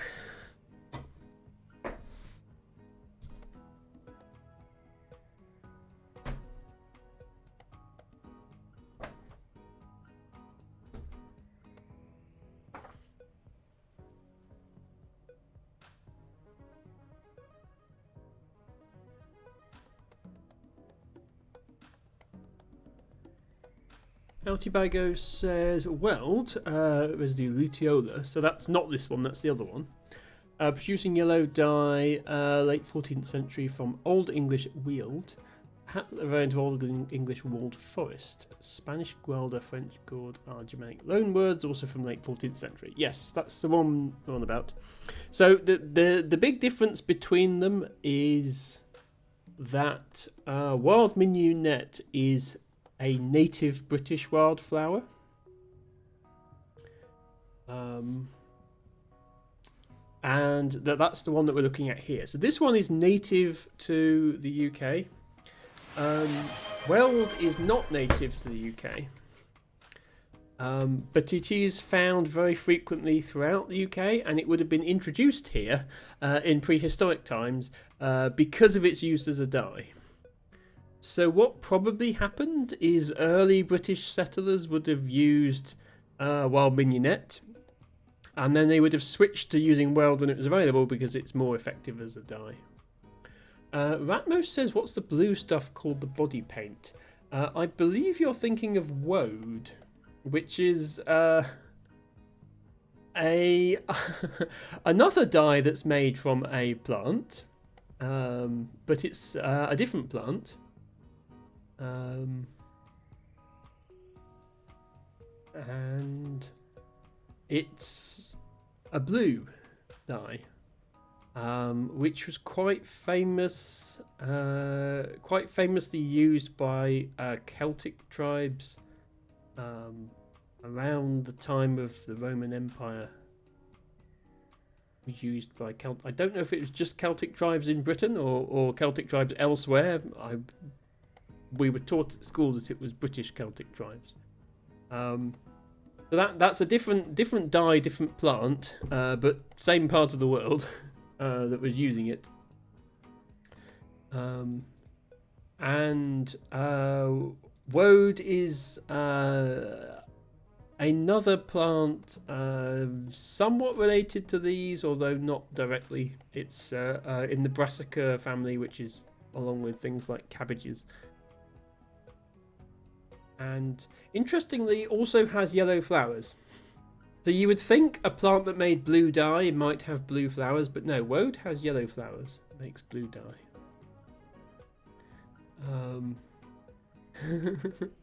So yeah, weld was not used for that, but it was used as a dye. So the two, I don't know if the words weld and woad come from the same origin. They might do, because they both mean dyes made from plants. Matcha, thank you for redeeming drink water, but I did just do that right before we had this redeemed, so I'll do it again in a few minutes. Ratmos was like, well, that sounds like the sound of TV static. I wonder if they're related. Insight into the rat brain. Etymology of weld as a plant is from the 14th century, that's after the first millennium BC, so plant is named after dye and has a different name. Yes, that does make sense. Hello, little lemon seed. Welcome in. Thank you so much for raiding with your party of 5 viewers. You are just in time for our botany section. I know the stream category is 7 Billion Humans, which is the game we were playing. We will be back to that game in 10 minutes or so. But we're just having a short break. I usually stream for about 4 hours, so 2 hours in, I tend to have a quick break, just to take my mind off things more than anything else. So thank you for joining us. Lemonseed, do let me know what you were streaming and whether it was a success today. And everyone else, please do go and press that button that's just come up on your screen under Lemonseed's name, because they are an awesome streamer and they deserve your follow. Sounds like a lovely thing to do, says Lemonseed. Thank you. Yes, so the way it works is for 1,000 channel points, anyone can give me the name of a British wildflower, and I will talk about it for a bit. Today, Altibago requested yellow mignonette, also known as wild mignonette, which is a plant that looks like this, has nice yellow flowers, and was historically used as a dye. But it's closely related to another plant called weld, which is also used as a dye, and it's less closely related to another plant called woad, which was also used as a dye. So we've gone off on a massive tangent about that. Lemonseed, on the other hand, has been streaming an indie game called Iconfell. Is that Iconfell? It's very queer with loads of trans and NB characters, trans and non-binary characters. Really cool Magic School story. I am glad that nowadays there is actually some level of queer representation in video games.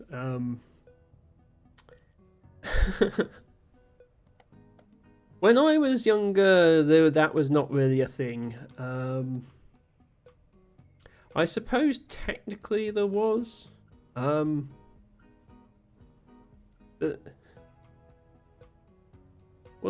Isn't Birdo in the Nintendo universe canonically trans? And they were a playable character in Mario Tennis for the N64. I think that was the extent of trans representation in video games when I was a child. Little Lemon Seed says, natural colours like that, I have no idea which is the correct pronunciation. Yeah, don't worry about that. So yes, woad makes a blue dye despite having yellow flowers. Weld is not a native species. It was brought to the UK for use as a dye, but the plant we're looking at today, this one, which is wild mignonette, is a native plant and is also usable as a dye, although it was less widely used. A biennial or perennial herb of well-drained soils in open habitats, occurring on waste ground and roadside verges, in marginal grassland, disused railway land, quarries and arable land, in disturbed chalk and limestone, and on fixed sand dunes. Native in Britain and the Channel Islands, and a neophyte in Ireland. So neophyte means it's been introduced by human activity recently, and the definition of recently is since 1500, so within the last 500 and something years.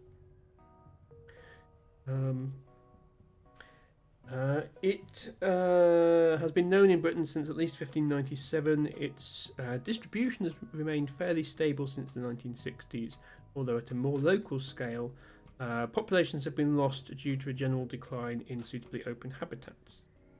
The strong correlation with chalk and limestone soils is more apparent at a smaller scale.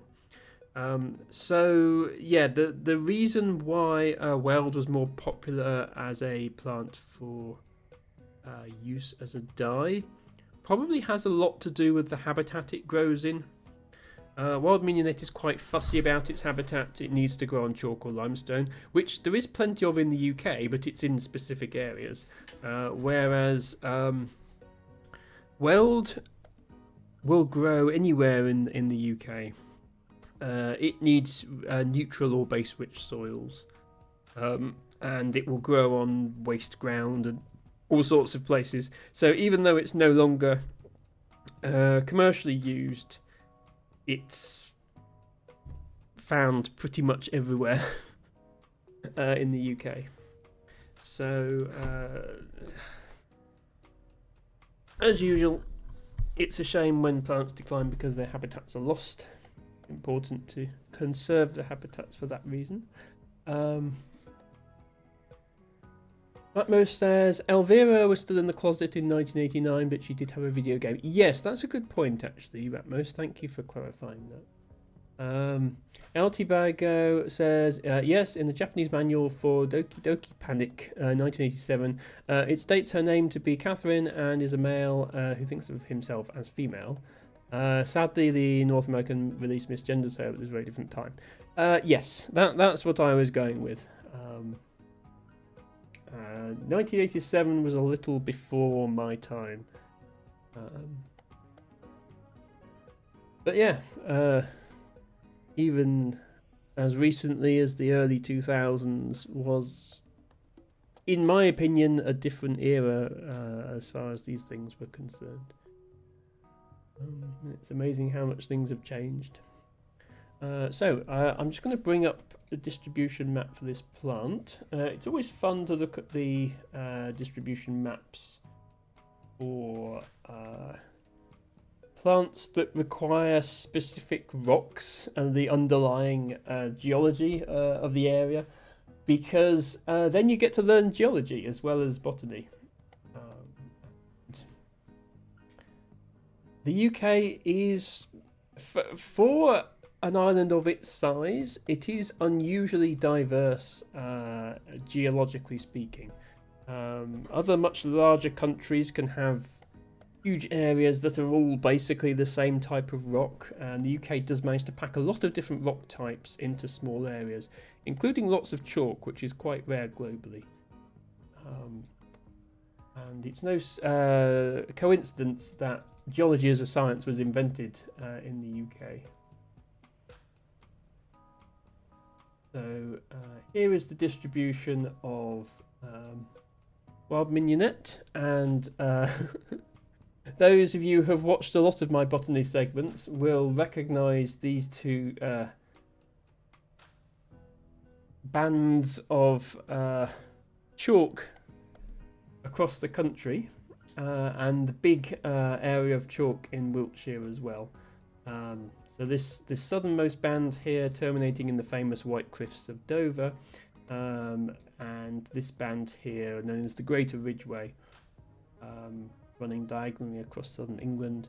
Both the result of retreating glaciers at the end of the last ice age, leaving a ridge of material behind, and both supporting unique habitats, as well as some other limestone areas further north. The area in which I live here, North Somerset. Interesting point that can be made here, because a lot of times we will see a plant that grows on limestone, and there'll be a band of it here. This is the Mendip Hills. This little sort of swoosh running across the Somerset like this. That's the edge of the Mendip Hills, which are made of limestone. So you might think, well, why is there not any wild mignonette there? Well, this area here, these hills just south of Bath, those are also limestone. But this is Carboniferous limestone, and this is Oolitic limestone. And I'm not a geologist, so I don't know the difference. I just know that they are different, and some plants prefer one over the other. So there are quite a few plants that you will find here and not here, even though those are both limestone, and this is one of them. And I have visited both of those places, and I have seen this plant in the wild. I have not been to this area of Wiltshire, which is the Chalk Downs, which is where it's most at home. That must be quite a sight to see. But yeah, that concludes the botany segment. Thank you, Teabagger, for your request. Let's now do Matcha's request of drink water as well.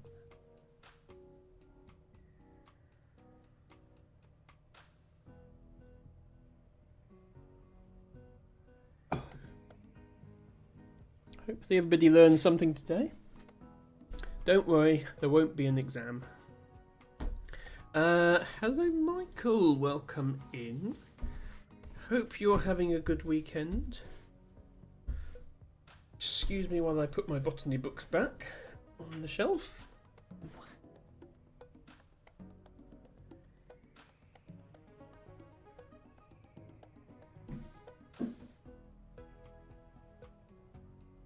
Yes, as Matcha says, botany class is over. Let's give everybody a bit of bonus blowhigh. The last part of the stream. Excuse me.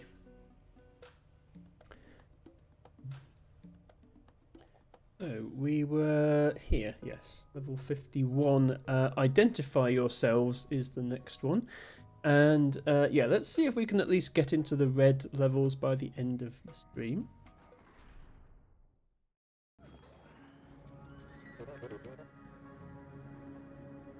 You have been ranked.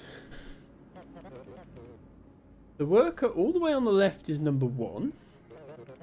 Sorry, everyone else. The next worker is number 2, and so on. Let's all do a good job. That means you too, number 7.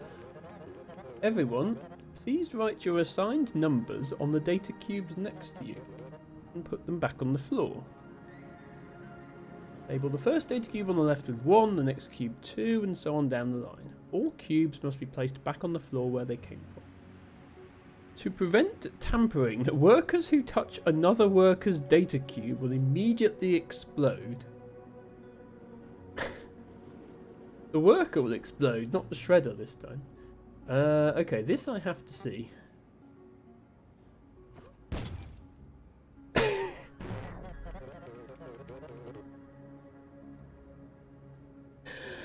I do apologise. I will try to avoid doing that in future. This isn't quite what we're looking for, apparently. I never would have guessed. Right, so, the only worker who actually knows their position to start with is the worker on the left. How was your weekend? Well, it's still Saturday, unfortunately. I know. What am I doing this work on the weekend? But yeah, if there's nobody to your left, then you know that you're number 1. So you can just write 1 cube. So pick up that cube, write 1. Oh, then you'll have to step down to drop it. Yeah, slight weirdness about this game. You can pick up a cube from a tile you're not standing on. So if you're standing here, you can pick up this cube. But you can't drop the cube back onto that tile. You can only drop it on the tile you're on. So they'd have to pick it up, write on it, walk down, and then drop it. So that's what I'm going to put. And this guy to their right. Who wants a hug? I have a coupon. No need for coupons. Emma hugs are free. He can't just look at this number straight away because he would think he was number 69, which is wrong. He's actually number 2. So we have to have a signal. So tell. This is going to be tell. Up right, because they're going to be standing here, so they've got to tell the person up right of them.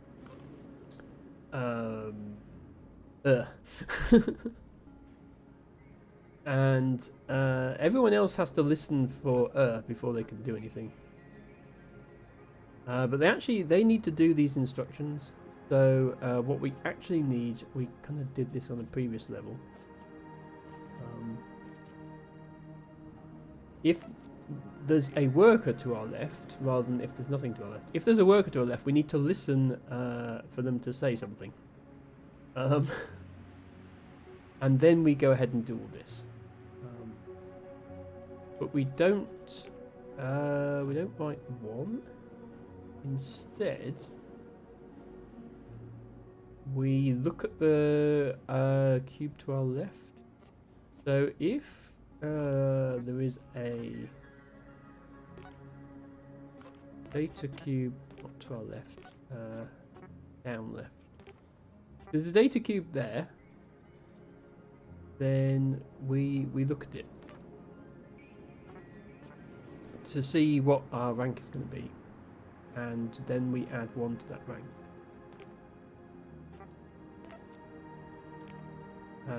Actually, we can do that in just one instruction. We can say calc down +1. and then write mem1. But if there isn't a data cube there, so if there isn't a data cube to our left, then we know we're the first one in line, we can write 1.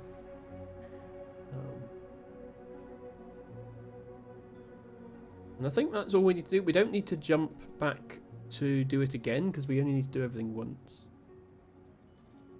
Yeah, this should work. You're 1.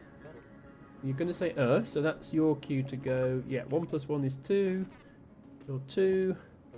Say and the next person goes. 2 plus 1 is 3. Yeah, okay. This is working. Blah, blah, blah, blah.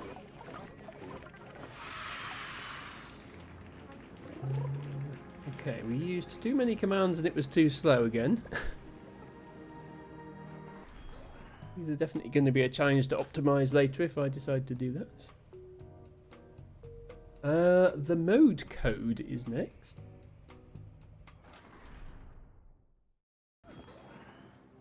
What on earth is this? I was driving on a road and I thought, hey, why don't I download? But oh no, there's a toad. Get out of the way, toad. Go back to your abode. I don't want you to explode. If only I had slowed. And as for the download, I got an error code. What do you think? I'm thinking I have some really great poetry inside me to share with the world. I mean, it's not quite up to Matcha-Catcher standards. Let's just say that. What? Your assignment? Okay. I'll just put it over there. You can let me know if you would like me to recite my poem again. Matcha-Catcher gives that poem 4.3 out of 10. Yeah, it wasn't very good. Please do not run over toads, it's not funny. Just saying. How many times does each number appear in the grid in the centre of the room? How many zeros are there? How many ones? How many two? How many threes, fours and fives? Write your answers on that row of 6 data cubes at the bottom of the room and place them back on the floor. The first cube should say how many zeros there are, the next cube should say how many ones, and so on up to 5. Do not include the cubes at the bottom of the room in your count. That row is only for results. Little Lemon Seed says, I will need to go to bed. Take care, everyone. No problem. Thank you once again for the raid. I hope you sleep well, and I hope to see you again soon. If you would like a flower, by the way, feel free to redeem one before you go. It's only 10 channel points. Right, how are we going to do this? Well, there are there's 6 possible numbers. 0, 1, 2, 3, 4, 5. And there are 6 employees. Oh, there we go. Thank you, Lemon Seed, for redeeming the flower. 6 employees, so I think each employee is going to be in charge of counting one of the numbers. So the first challenge is going to be for each of them to figure out which number they're in charge of. Because, again, the ones in the middle don't know which position they are in the list. 8:30 is a perfectly reasonable bedtime. Not for Emma, it isn't. Ever since I woke up, I've been living in a state of constant total amazement, says this employee. I worry about some of these people. So the one on the right knows that they're counting zeros, I think is the idea, and then the next one that counts ones and so on. So once again, we're going to say if there's somebody on your left, then you should listen to the signal.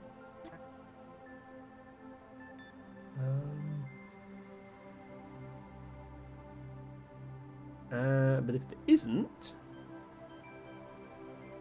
then go ahead and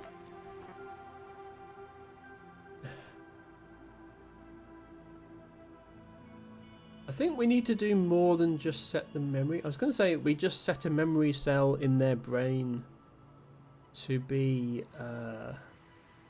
which number they're keeping track of. But actually that's not going to work because they need to communicate to the person on their right which number they are. And you're not allowed to tell somebody a number, you can only tell them one of these 8 commands. So I think what they need to do is actually write 0 on the cube. So pick up cube.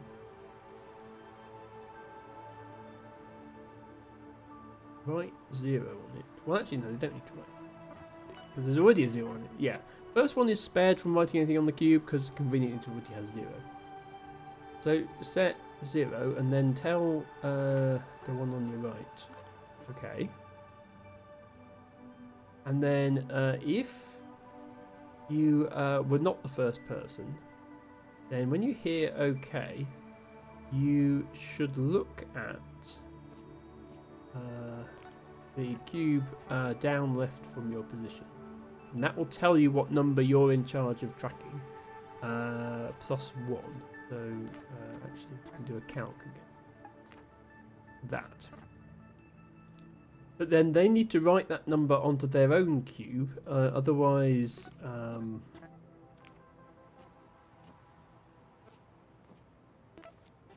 the next person won't know. So drop that, and then tell the next person. Okay.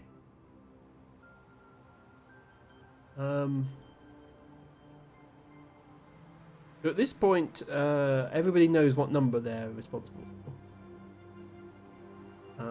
So we had an if and an else. This was for the first person in the line. This was for everyone else.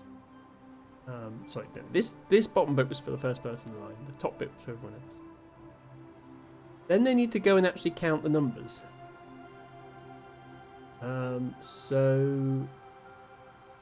Memory slot 1 is which number they're counting.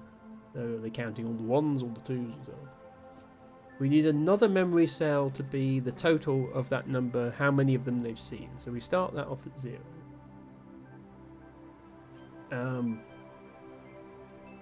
We go off and count stuff, however that's going to work. And when we finished counting stuff, we need to come back and update the answer. And what I'm thinking was we could save our current position.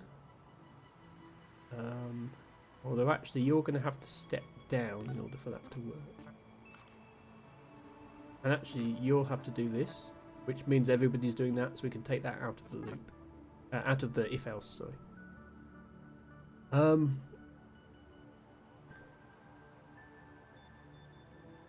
We can set another memory location to the current position, which will be the location of the data cube where we need to store our answer. Then we go off and count stuff. Then we can come back, pick up the answer cube, write the answer on it, which would be in mem2, and then drop it. So that's the basic structure of our solution, except now we need to actually do this count stuff bit. How on earth is that going to work?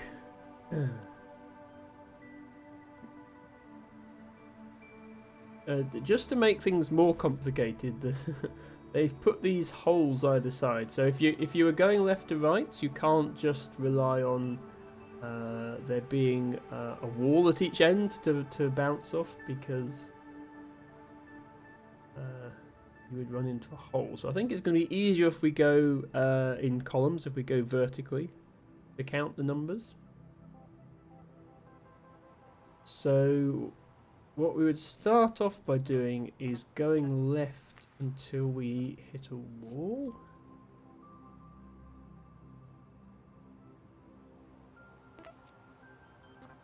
So if left is not full, going left, then everybody is here. Actually no, everybody's here, which you can't see because my face cam is in the way. Everybody's in the bottom left corner of the level, which is right here. at that point. So then they would need to go up right and then up twice. Get to the first data cube. Oops.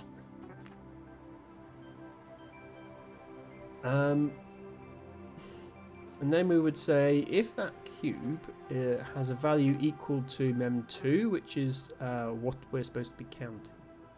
No, sorry, mem1 is what we're supposed to be counting.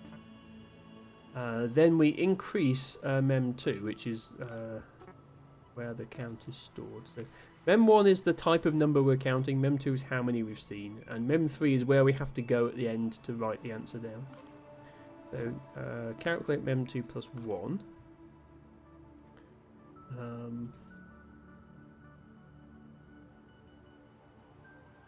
And then we keep stepping up and checking the current cube until there's no cube above us. If there's nothing above us, that means we're at the top. We need to go back down to the start of the next row. So we would step down right, and then keep stepping down until there's nothing below us. Oops. Let's make this not a data cube rather than equal nothing. Safer. I think if there's another, because there might be another worker there, because everybody will be going through this at the same time. I think if there's another worker there, that doesn't count as nothing. There's not a data cube. Then, sorry, if it is a data cube, step down. As soon as it's not a data cube, we're at the bottom, and we go back to doing the whole thing. Oops.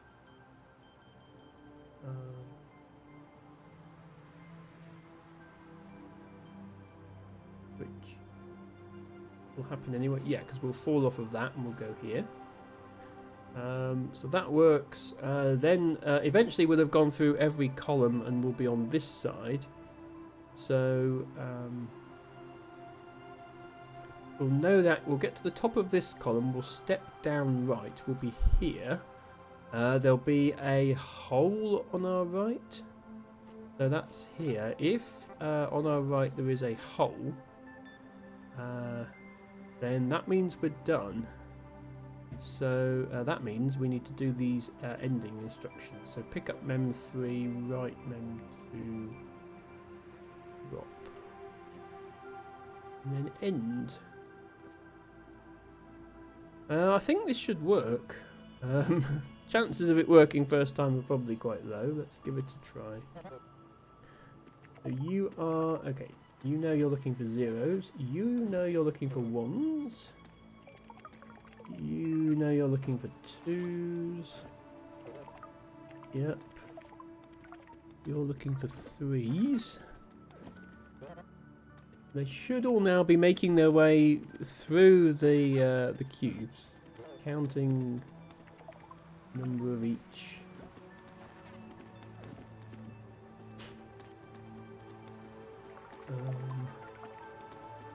Let's speed up this process a bit.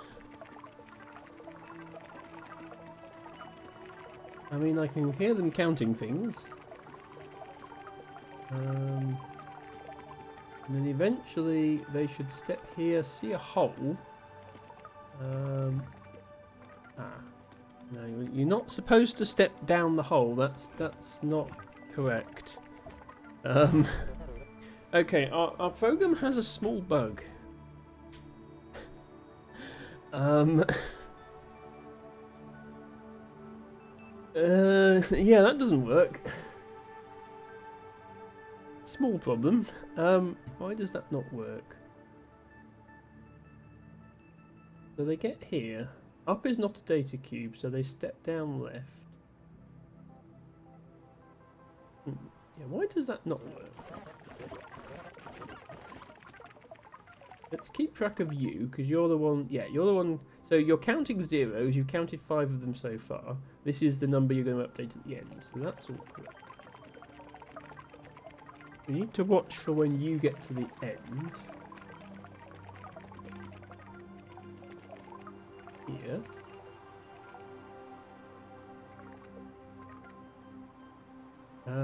If right is a whole, which it is, I think. Oh, am I looking at the perspective wrong here? I might be looking at the perspective wrong. That might actually be wall on our right rather than whole. That's where I'm going wrong. Needs to be wall. Okay, let's try it again.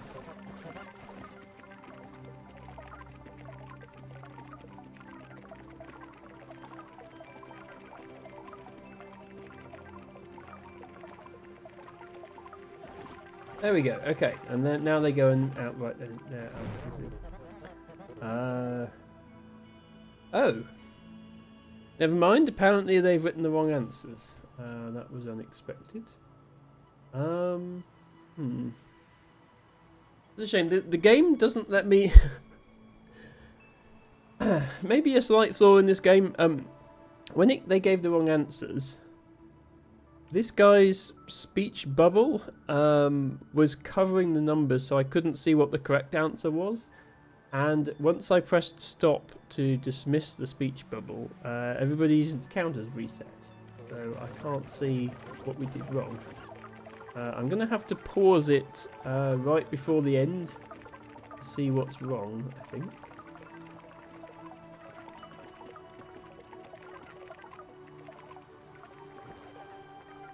Okay, so you've written 14. How many zeros actually are there? 1, 2, 3, 4, 5, 6, 7, 8, 9, 10, 11, 12, 13, 14. Is there another one? No, 14 is correct. How many ones? 1, 2, 3, 4, 5, 6, 7, 8. Oh, right, there's 10 ones.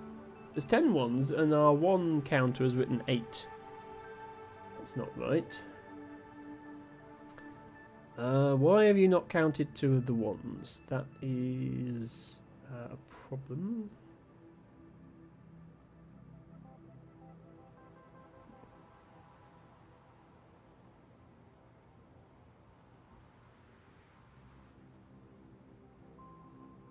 Oh, I think I see the problem. This loop starts with an upward step.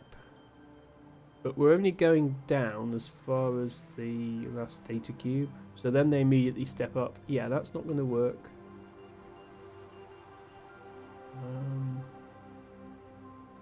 When they come down, they need to come down to 1 tile below the cubes.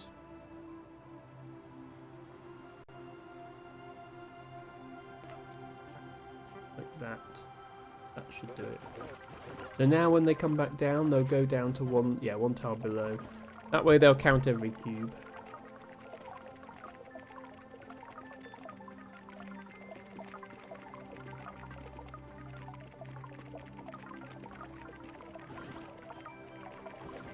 Okay. Yes, it works. Okay, we have completely failed all the challenges. I don't care, my solution worked, that's good enough for me. I think at this point in the game I'm going to accept just a working solution. 100 cubes on the floor is next. Oh no! All our data got wiped. For real this time. Okay, don't panic. But we have to fix this before anyone finds out. Okay, let's see. We have 100 cubes. So let's just write all 100 numbers from 0 to 99 somewhere on the floor. Where? I don't care. 1, 2, 3, blah blah blah, 99. Just put them anywhere you like. As long as it looks like legitimate data. And hurry before someone notices. Each of the 100 numbers between 0 to 99 must be represented somewhere on the floor. Their order or location does not matter. Well, we have 10 employees, each standing next to a row of data. So perhaps each of them can write one row. That would make sense. So we could have the first one write 0 to 9, the second one write 10 to 19. I'm a good person. We're all going to be fine. I can do it. I like kitties. The future is tomorrow. This is fun, but I thought the book was better. It's coffee time. I was sent to the future. I'm older and wiser now. Thank you. That stunning conversation. Yeah, if each of them writes 10 numbers, so the trick is going to be synchronizing them all to write to know which numbers they need to be writing. And I noticed, just to confuse matters, they haven't started us all in a line. So we'll start with the guy at the top, I think, and we'll say if there is not a wall above you, you need to listen for a command to say it's time. Let's use coffee time again. But before you do your listen, you should walk so that you're all in a vertical line. So if there's nothing to your left, then step. Go again. Oops. That. So everyone will walk into this line and then listen for coffee time, unless they're the first guy, who is going to tell coffee time to the one below.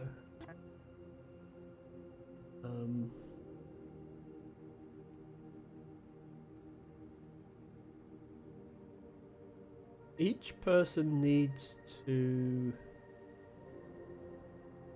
know a different number. And if we have everyone's number be 10 more than the previous person's number, so this person starts with a 0, and then they'll write 1, 2, 3, 4, 5, 6, 7, 8, 9. This person can start with 10, 20, 30, 40, 50, 60, 70, 80, 90, and then 90 up to 99. So if there's not a wall, once you hear coffee time, you need to calculate your starting number as the previous person's starting number plus 10.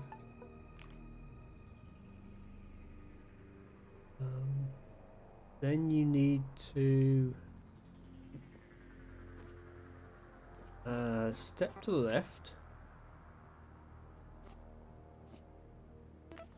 write your starting number, and then go into a loop where you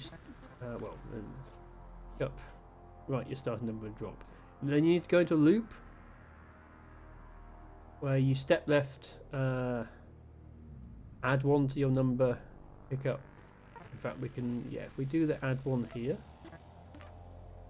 add 1 to your number, then add here, step left, pick up the cube, write the number, drop, add 1 to your number, step left, and so on. They should all make their way over, adding 1 every time. I think this works. Let's give it a go.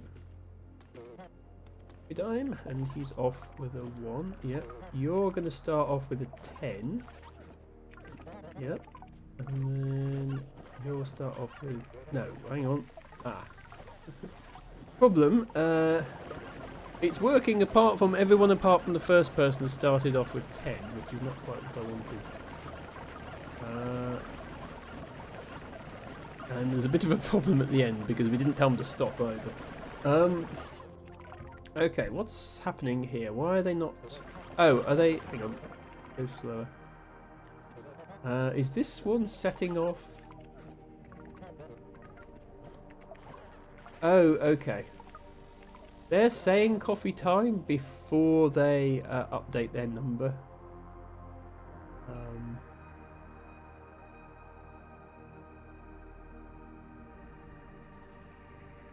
So they need to do one iteration of this loop first, and then say coffee time. The coffee time needs to be there. Although, this is going to result in them saying coffee time every time round the loop. Is more of a problem. And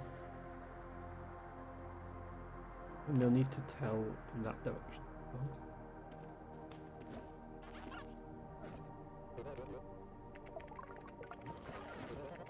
Yeah. They've got to be... See that it's diagonal? Everyone's one further over, so they're saying coffee time in a diagonal.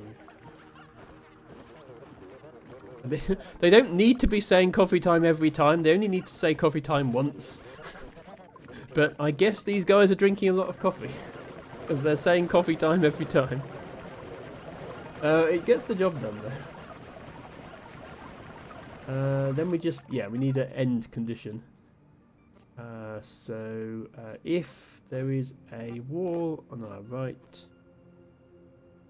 then done. Wall on our left, sorry. Exactly, T-Vago. Coffee time for everyone. Yeah, they should only be saying coffee time once, but that would be more instructions to make them only say it once. There we go. How nice. I'm sure each number really appreciates being part of something. Like a grid on a floor.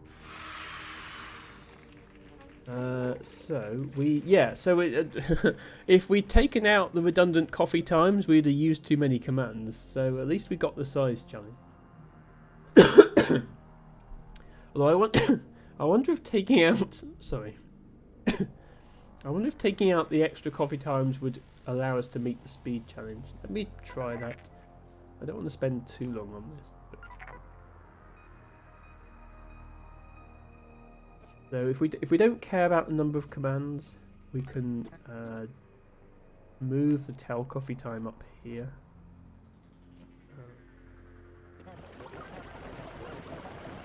No, that still isn't. Oh. Okay. Move the tell coffee time. Yeah, we have to. Yeah, this is why it wouldn't work, because you have to duplicate all these commands and then tell coffee time. But now they're only saying coffee time once, so it will be faster.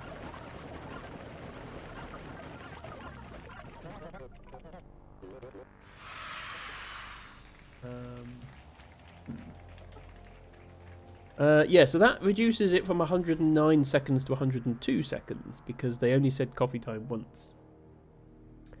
It's still too slow, though. So that wasn't it. How do we make it faster then? You've got to pick up right and drop every time. You've got to check for a wall. You've got to add one to your number, and you've got to step. I suppose if we're being really tedious with our commands, you don't have to check for the wall.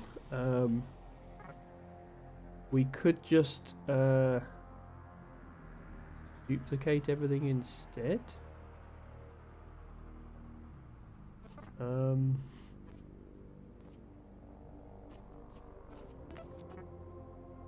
there a shortcut to copy one command? I don't think there is.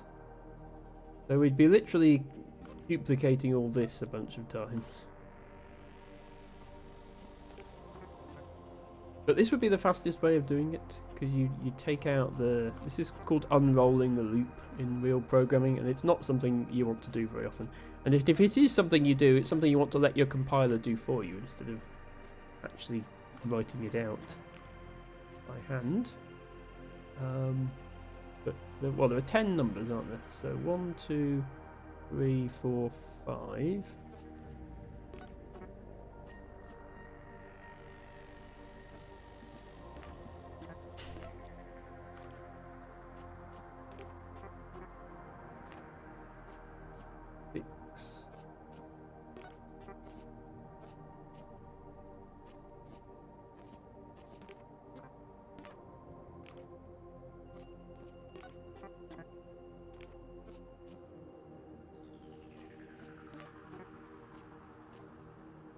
Seven.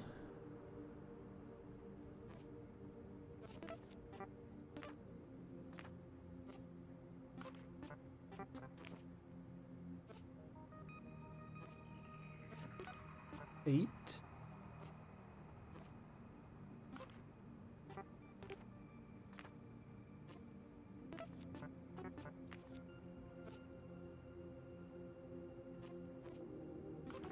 9.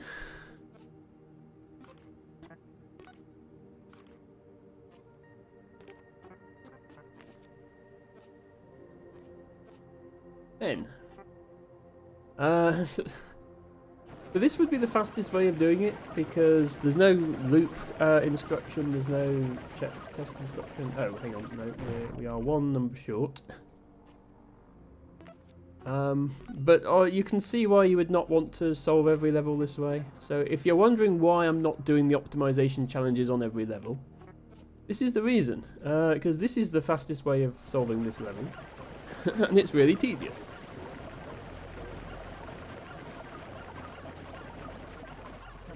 And you're going to need a coffee break after all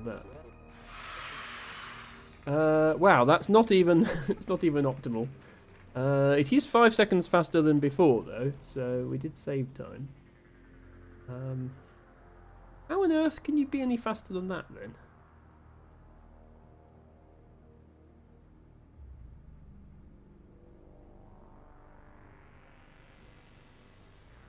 You've got to do the steps at the start to get to the start. You've got to check if you're at the first. You've got to listen.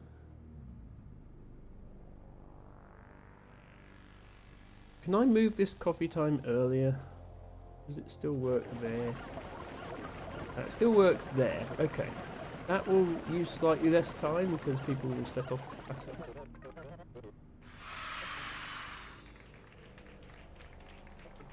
Okay, yeah, that saves another 5 seconds. Can we move it even earlier? Like here? No, see if you put it there, then everybody's writing 10. So that's the earliest you can say coffee time. And have everybody else set off. I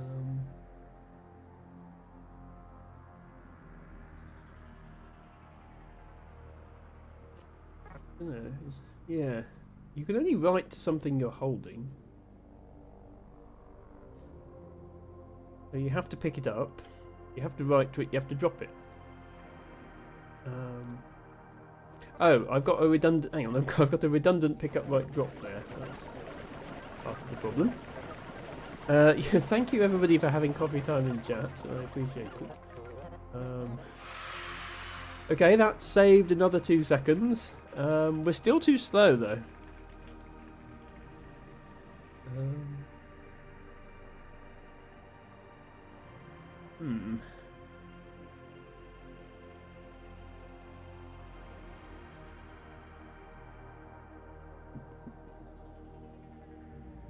I don't see how to make this any faster because all these commands are necessary. You have to add one every time. You have to move. You have to.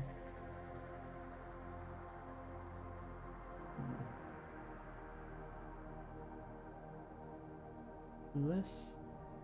I don't know. Maybe the delay is in starting off. I'm just thinking.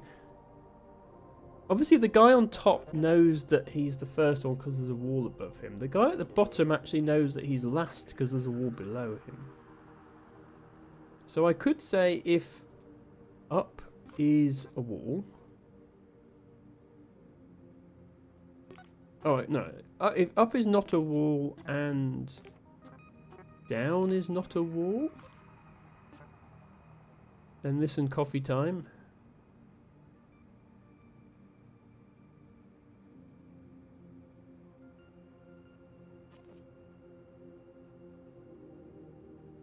But the guy at the bottom doesn't have to wait for coffee time.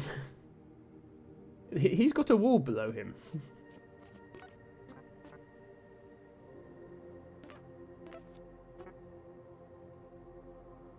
So he knows that he's going to be 90. So he can just go right away. Just set mem1 to 90. He can't then... what I was hoping is we could come in from both ends. The problem is... this guy would have to pass a different signal to the guy at the top. Because this guy's signal is telling you, look at the cube that's above you. This guy's signal would have to tell you, look at the cube below you. And you can only listen for one signal. Like, The listen coffee time command is going to block until they hear coffee time. If somebody tells them something else, they're just going to ignore it. So, this should be faster, because see how the 90 guy is already gone? So the program's going to complete earlier, because we're not waiting for him. Yeah, but you see how that's only reduced it from 90 seconds to 89 seconds. I don't see how we save another 9 seconds on this.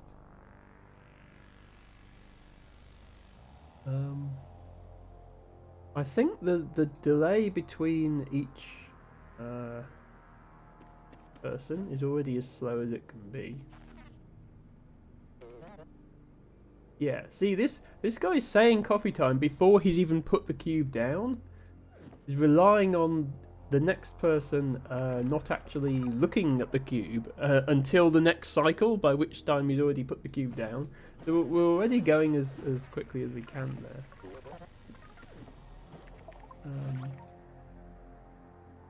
I suppose if I want to optimize it even more,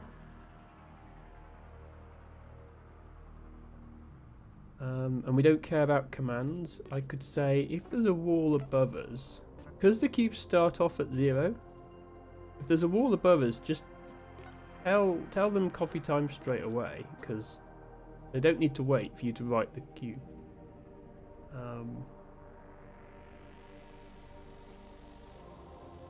Else, if that was a wall, else, then we don't need this if, because that's implied.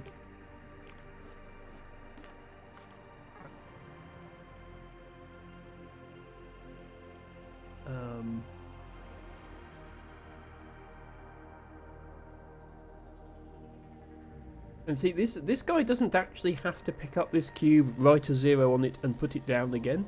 That's not necessary, but it's not slowing us down if he does that, because he still gets to the end first, even doing that, so we still have to wait for the others.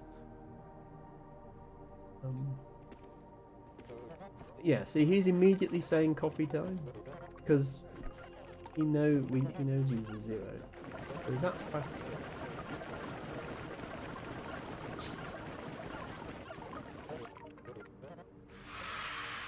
Okay, that's 83 seconds. That was 6 seconds faster just by saying coffee time straight away. But how on earth do you save any more time on this?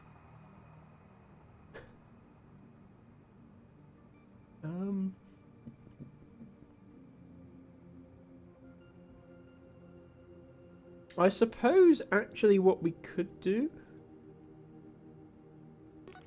we could say if current square is not a data cube, step left, more coffee go faster. Well, you see, Tivago, you would think so, right? You would think that more coffee would be the answer. Unfortunately, in order to have more coffee, you need to tell everyone it's coffee time before you have the coffee, and telling people it's coffee time slows you down. What I'm thinking is we can actually move everyone onto the first column before we start. So step onto the data cubes. And then now we're looking at the data cube above us rather than up left, and we're telling the person below us. Oh, okay. That has the problem of everyone gets left behind. What's happening here?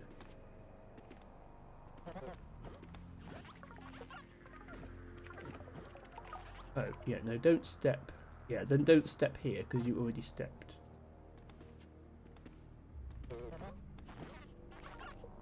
So the second one says coffee time, writes the number, says coffee time, puts the number down.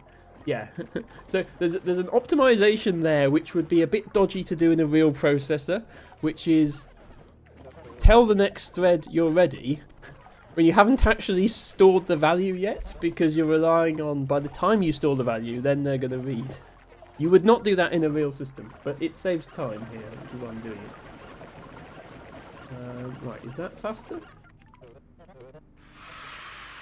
That's 81 seconds! Okay, that saved another 2 seconds, but I am seriously running out of ideas. Um,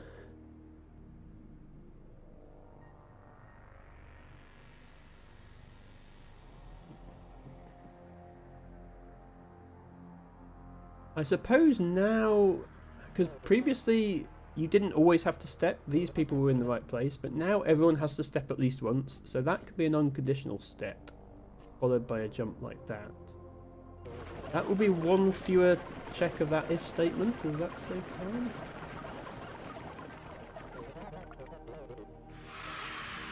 No, that's still 81. Okay, didn't help.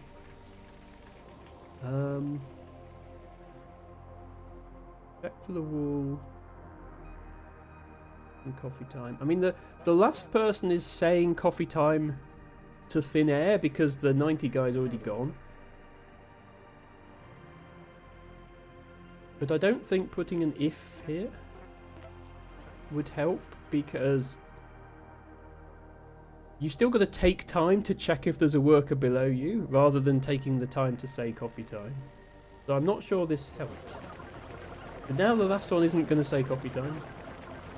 But they're still going to spend time checking if they need to say coffee time.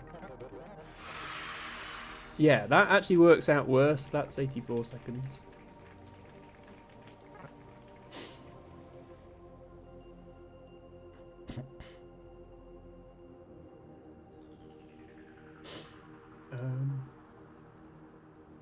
Going to be significantly faster to just say the coffee time regardless.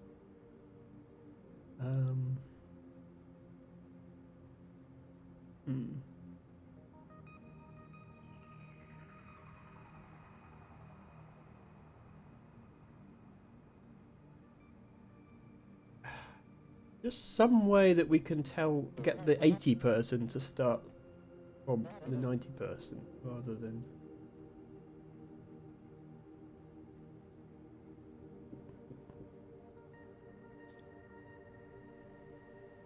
I'm wondering if there's something unique about their starting position. Because they've got a wall. Yeah, they've got a wall diagonally down right, but not right. The only other person who has that is this one. The problem is, if I implement a check for that, then everybody has to do that check, which adds more time to everyone else.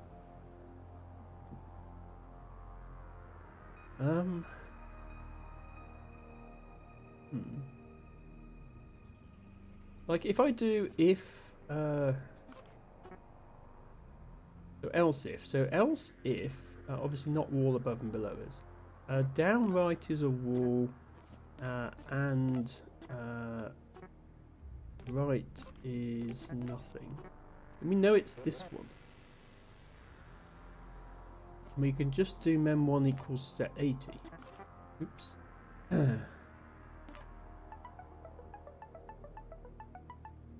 This one can just set off, because we've detected who they are based on their position in the level, which is not what you're supposed to do, I don't think.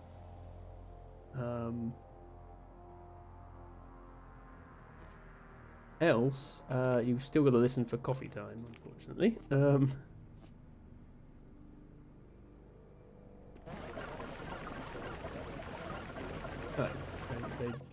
just doesn't work. Hang on, is this tile a wall? I can't tell from the perspective if this tile is a wall or not.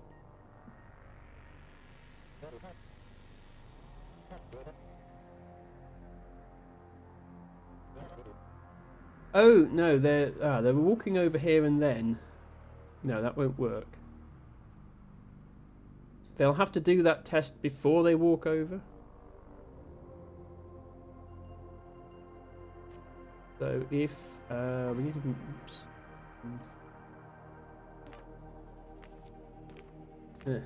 Take this out of here. Sorry, I said I wouldn't spend ages optimizing things, and now I'm spending ages optimizing things. This is the problem with Emma. Once her brain gets started on something like this, she'll never stop. We know that you can be 80 from the start. We know that you can be 90 from the start.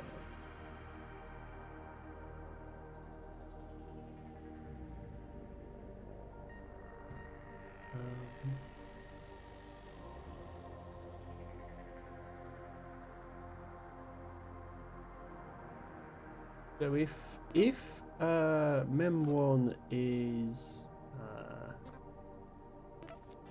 0,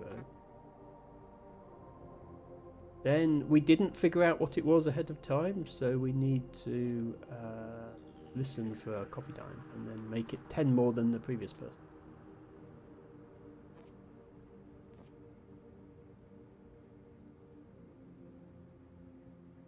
And now you should know. Oh.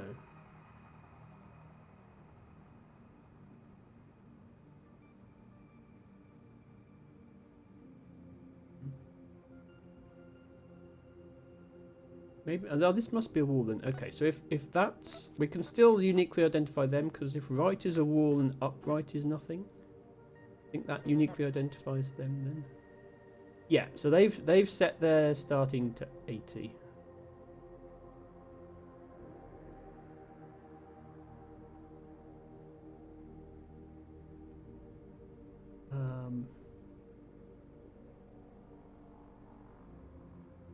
And we can also, we know they don't need to do the tell coffee time. So these people need to pick up right, tell coffee time and drop.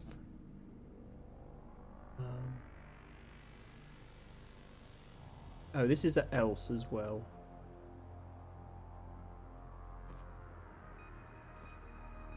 This is going to be more commands, but that's okay. It's speed we're going for. If up is a wall, then just go for it. So just tell coffee time, pick up right. Yeah, so the optimization here is they're telling coffee time straight away, because their cube is already set to 0, which is what it needs to be.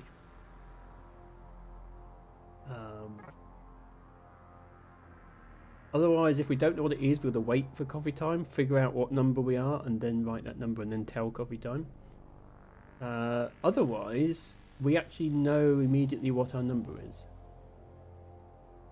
So we can just immediately write that number onto our cube. And we don't need to tell coffee time because it's only these two and they both know what they are. So we don't need to tell the people below what we're doing. We just go. That.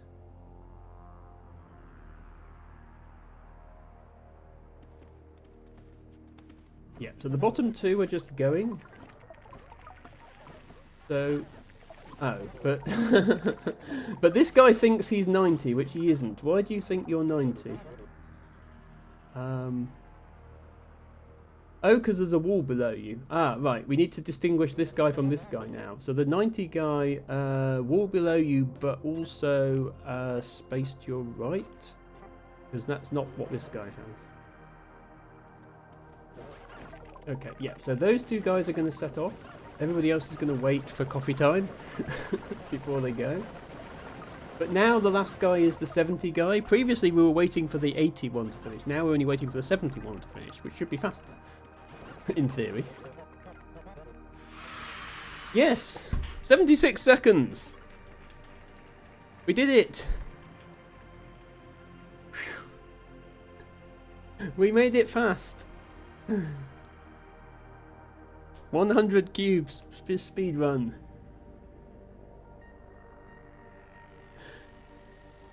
Yeah, so now you see why I'm not trying to do it for every level, because I spent about half an hour on that level. But hey, we got some little green lights next to our number. Okay, final level of the yellow area. We still have half an hour left in the stream, so we should be able to get this one done today. Terrain leveler. Let's all imagine you have a sandbox, and you carefully build some tall sand castles, and you dig some deep holes. And then the older kids come along and shake the whole sandbox like an earthquake. You're left with a perfectly flat plain of sand. Well, that's That's what we need to do to this data. Calculate the average of all the cubes in the room and write that value to all the cubes.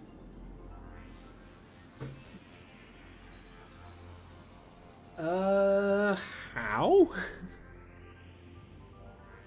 I mean, I suppose we have access to a divide command, and we know there are 49 cubes. So we add up the total and divide by 49, and that's going to be the average. I assume it will accept nearest integer value to average as the average.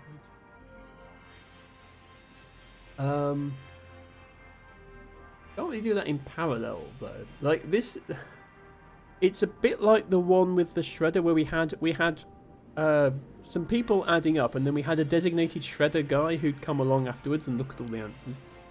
We don't have that this time. So I don't think everyone can just add up their column.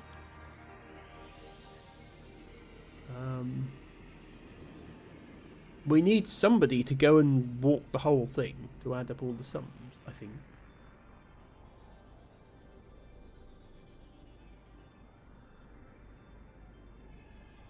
Well, no, actually, we could have each person add up their own column, write the total at the top, and then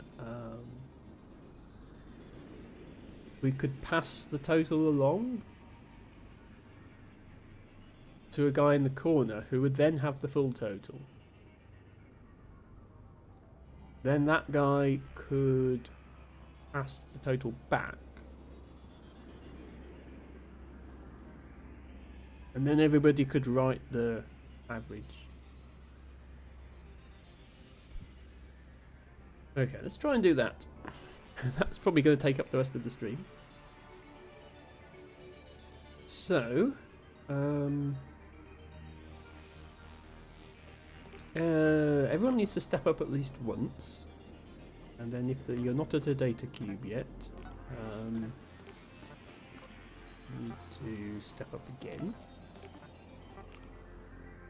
Then you need to add the current cube to your memory.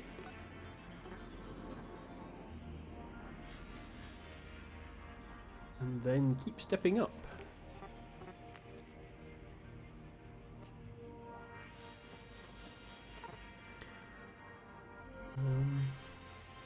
Until you are at the top. So there's nothing above.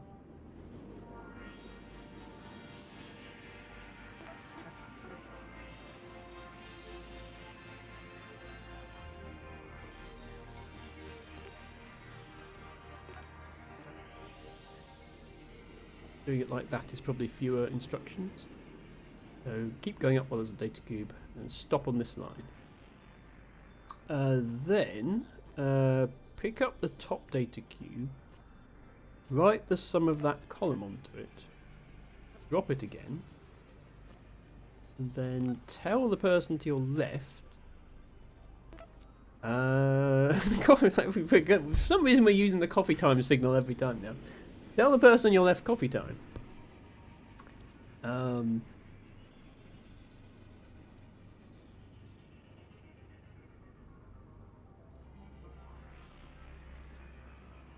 But then the person on the left needs to listen for coffee time. So actually, yeah, if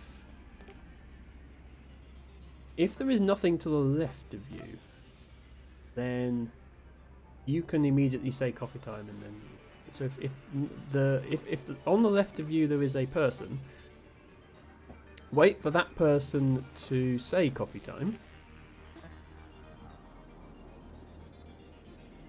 So that you know that this column is, if you're in this column, you know that this column is done. Because then you need to look at that column.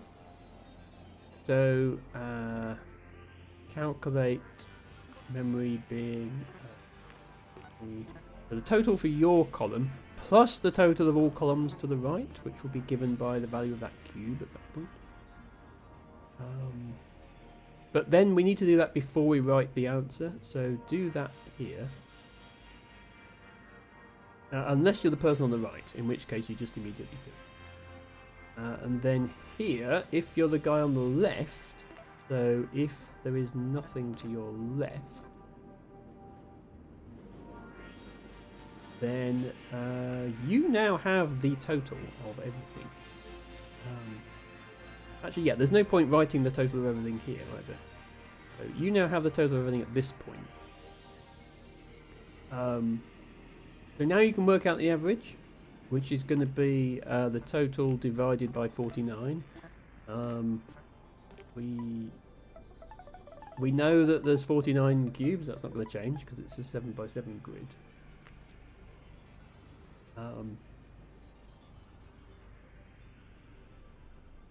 So you're going to write the average on there. And then you're going to tell the person on your right that it's coffee time.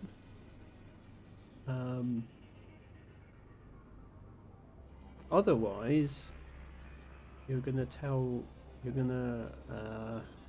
not do this. Tell the person on your left it's coffee time. Once you've told the person on your left it's coffee time, you need to listen for the coffee time coming back the other way. So you're saying coffee time, and then at some point someone's going to say coffee time back to you, and that's when you know that the average has been set. So you can just set mem1 to whatever's on your left, if that's now the average.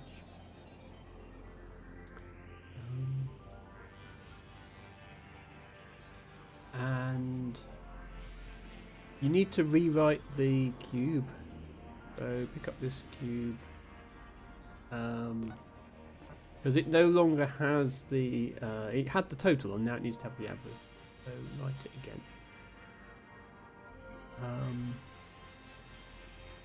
And then tell coffee time on your left.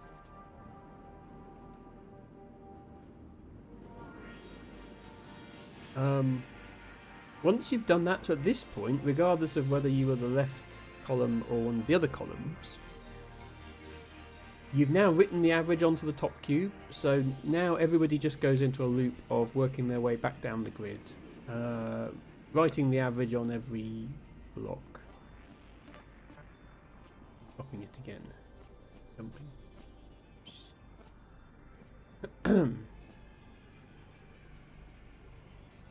Okay, I 0% chance of this working first time, but let's see what happens. So everyone's going to start adding up the cubes in their rows, so that's a good sign.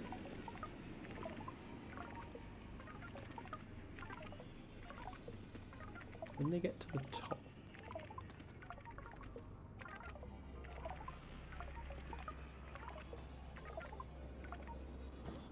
You're gonna, yeah, put your total and then say coffee time. Add your total, say coffee time. Your total, say coffee time. You're slowly gonna accumulate the total of the whole grid until the guy on the left has the total of the whole grid. He's then going to divide that by 49 to get 3 as the average. Which looks plausible since they're numbers from 0 to 6. And then, yeah, then everyone's just going to set off writing 3s on everything.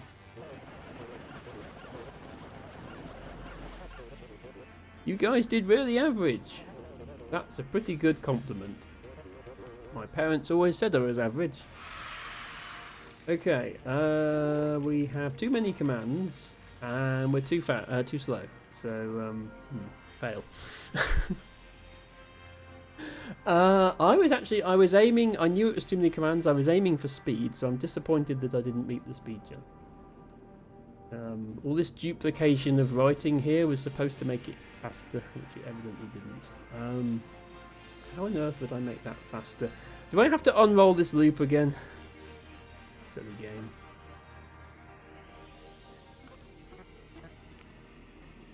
Pick up.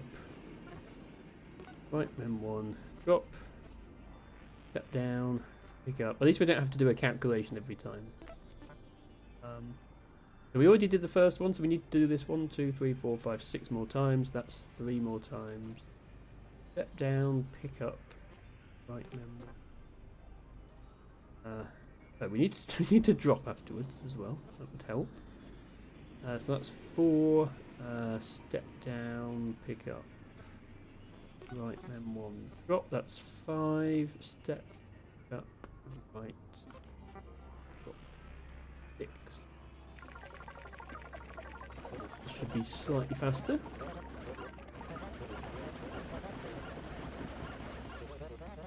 This time the average was 5. And we did not save any time by doing that. It's still 96 seconds. Interesting. I guess maybe the unconditional, because it was an unconditional jump, not an if. Maybe unconditional jump doesn't take any time. That would be interesting. Nowhere does the program actually document the game actually document how long each instruction takes. On a real computer system, you have a manual that tells you how long each instruction on the processor takes. Not here. But where would we be losing time?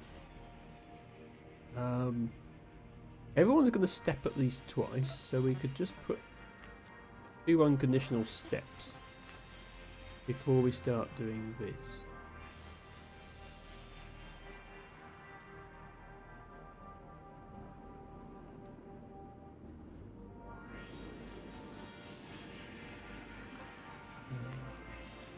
So everyone step, and then possibly step up to 2 more.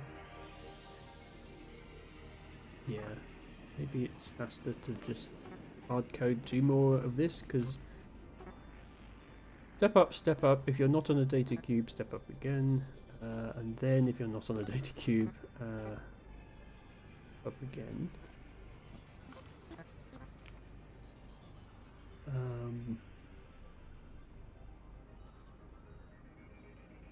Up.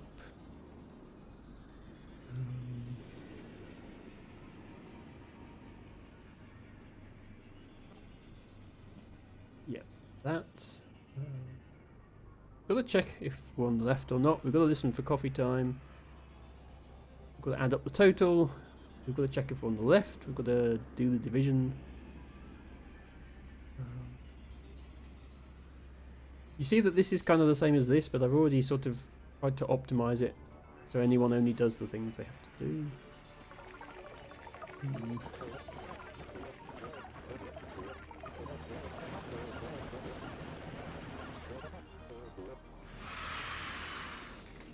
Yeah, it's not any faster. I don't understand how to make this any faster.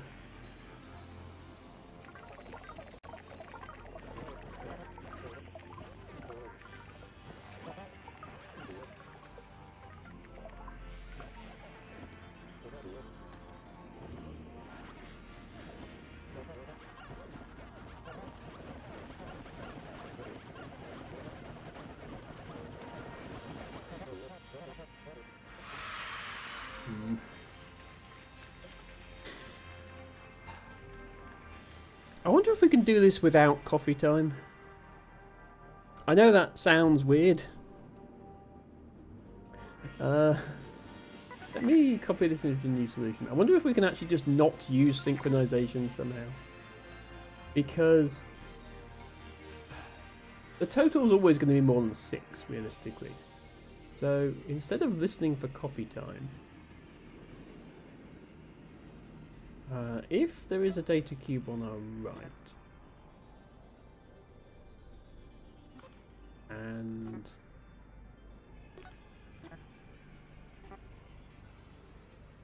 it's less than or equal to 6, the value is always, yeah, so if it's less than or equal to 6, then they haven't written the sum yet.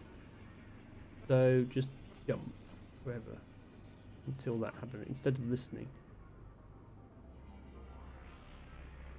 And then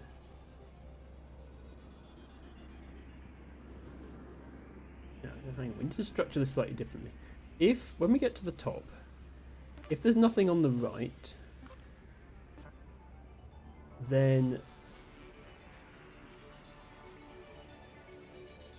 wait for the cube on the left to be more than. So yeah, there's nothing on the right. Write the total.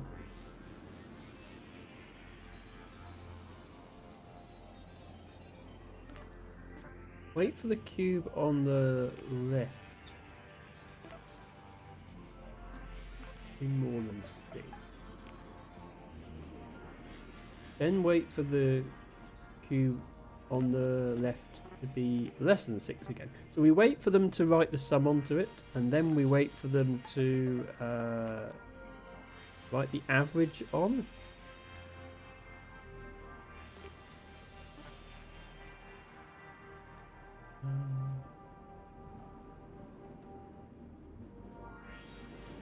We jump while it's less than 6, then it becomes more than 6, then we jump while it's less than 6 again. Jump while it's more than 6, well. And at that point, the average is on that cube. So set memory to that. And then if there's nothing on the else, if there's nothing on the left, then wait for the cube on the right to have a value more than 6 on it. When that happens, we know it's the sum. So we can calculate that plus our own column sum, and then calculate that divided by 49. And then we don't need to do the tell coffee time. This is the thing, we don't need to do the tell coffee time anymore. They're going to figure it out for themselves. We just do this and go.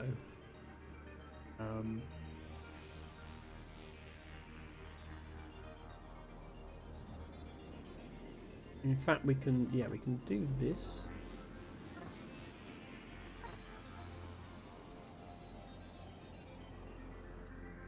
This is the point. From this point, we just write mem1 and then go.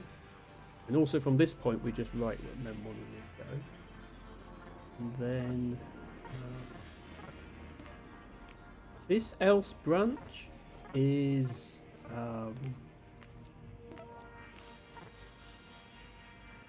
now gone.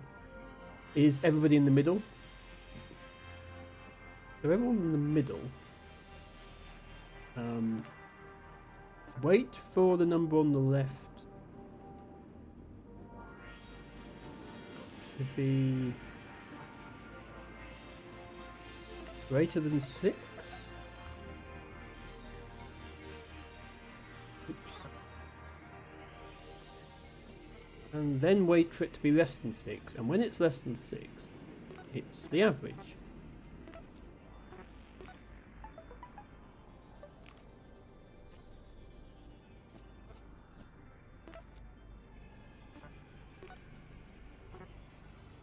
Wait for it to be greater than 6, wait for it to be less than 6. Jump while it's greater than 6. Then put it into memory.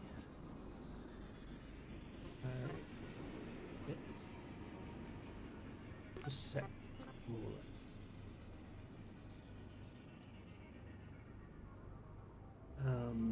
Then we need to do a pick up, write and drop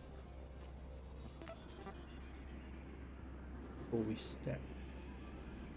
Tivago says, sure, you can work without coffee time, but at what cost? We're about to find out. We are now forcing our workers to work without coffee. They're not going to like this.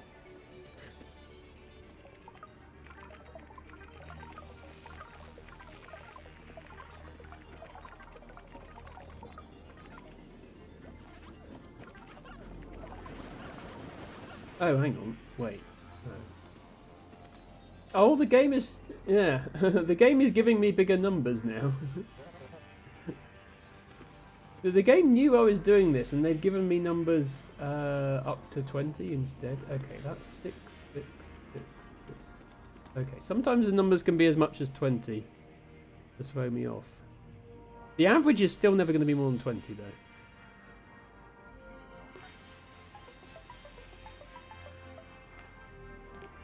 I think it still works to put 20 here instead of 6.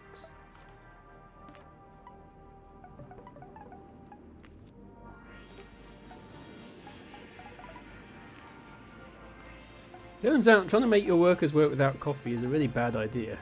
Let that be a lesson to you.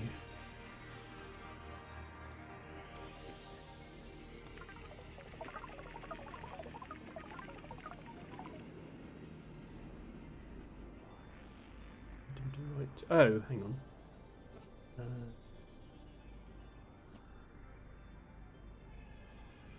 Helps if we actually pick up the items before we write to them. Whoops.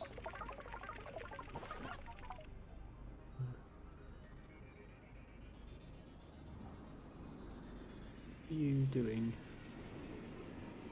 You are there.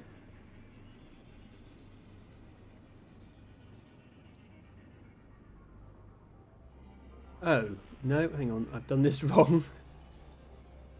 You need to wait till this is bigger than 20. And then, yeah, these middle guys do actually need to write stuff. I probably kind of forgot that.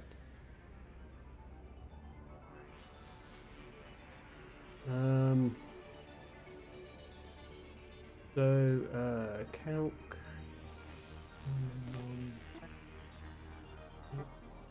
Plus your existing mem1. Pick up the cube, right into it.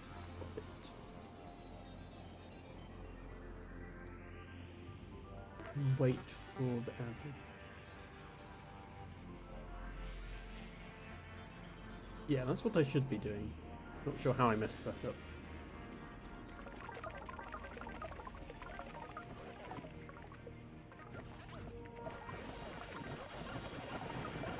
Why are you set? What? Why are you? What? Why are you setting off?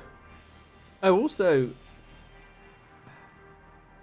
we can save time by picking up our cube ahead of time as well. I think. So you get to the top here, yeah, okay, and then.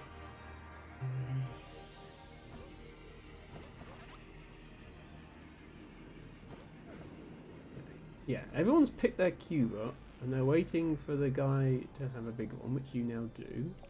So you're going to calculate, and then, yeah, you're going to write that number. Put it down, yeah.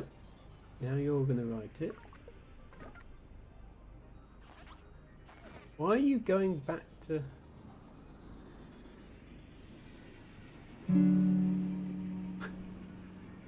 Hello, Sarah with Stars. Welcome in. Sarah with Stars says, I think you are wonderful, best Emma. Well, I'm trying to force these poor employees to work without their coffee, and I can't get them to solve the puzzle. I mean, to be clear, I did solve the puzzle. This was my first solution. That works. It's just that it's not optimal enough, according to the game. I'm trying to come up with a faster one, and it's really not working. Why is it not working? Oh, here, hang on, here, yeah, here we need to wait for left to go above 20. We need to wait for the one on the left to go above 20. And then wait for it to go below 20. That's the problem. So everyone hold their cube up until they hear what we need to do. And then, yeah, here we go. Why is the guy on the left not holding his cube up?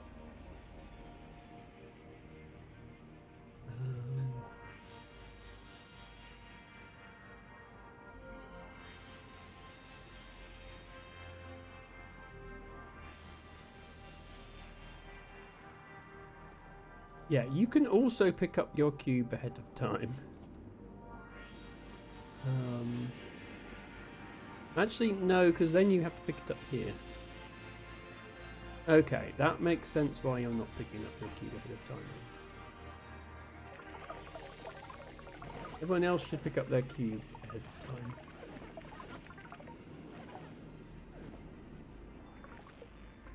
Then only this last guy should find the average. And then, okay, why are the rest of you not? Oh, because his cube never goes above the average because he doesn't write it. Ah, damn it. Okay. In that case, he does have to. Sarah Stars, thank you for redeeming your flower, and I hope you're having a good weekend. We are playing more 7 Billion Humans, this programming puzzle game that I've been playing on my Saturday streams when I haven't been cancelling them. We've actually done quite well. We finished the blue section, the second section of the game, and we've almost finished the whole yellow section. This is the last level in the yellow section, and we have completed this level. I just wanted to I really wanted to optimize it, so I was kind of messing around, I guess. Let me see if I can get this to work.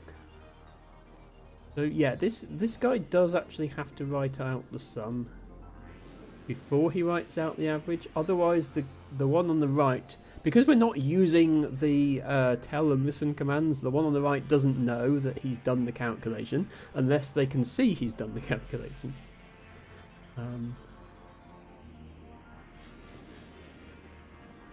There we go.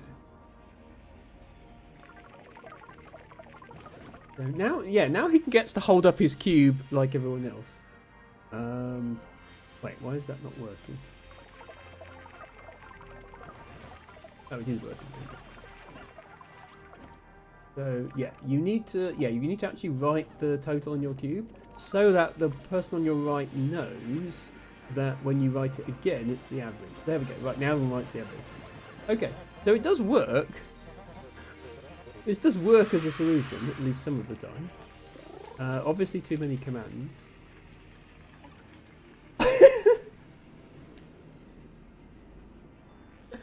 Okay, good news. We've beaten the speed challenge. Our average is 79 seconds.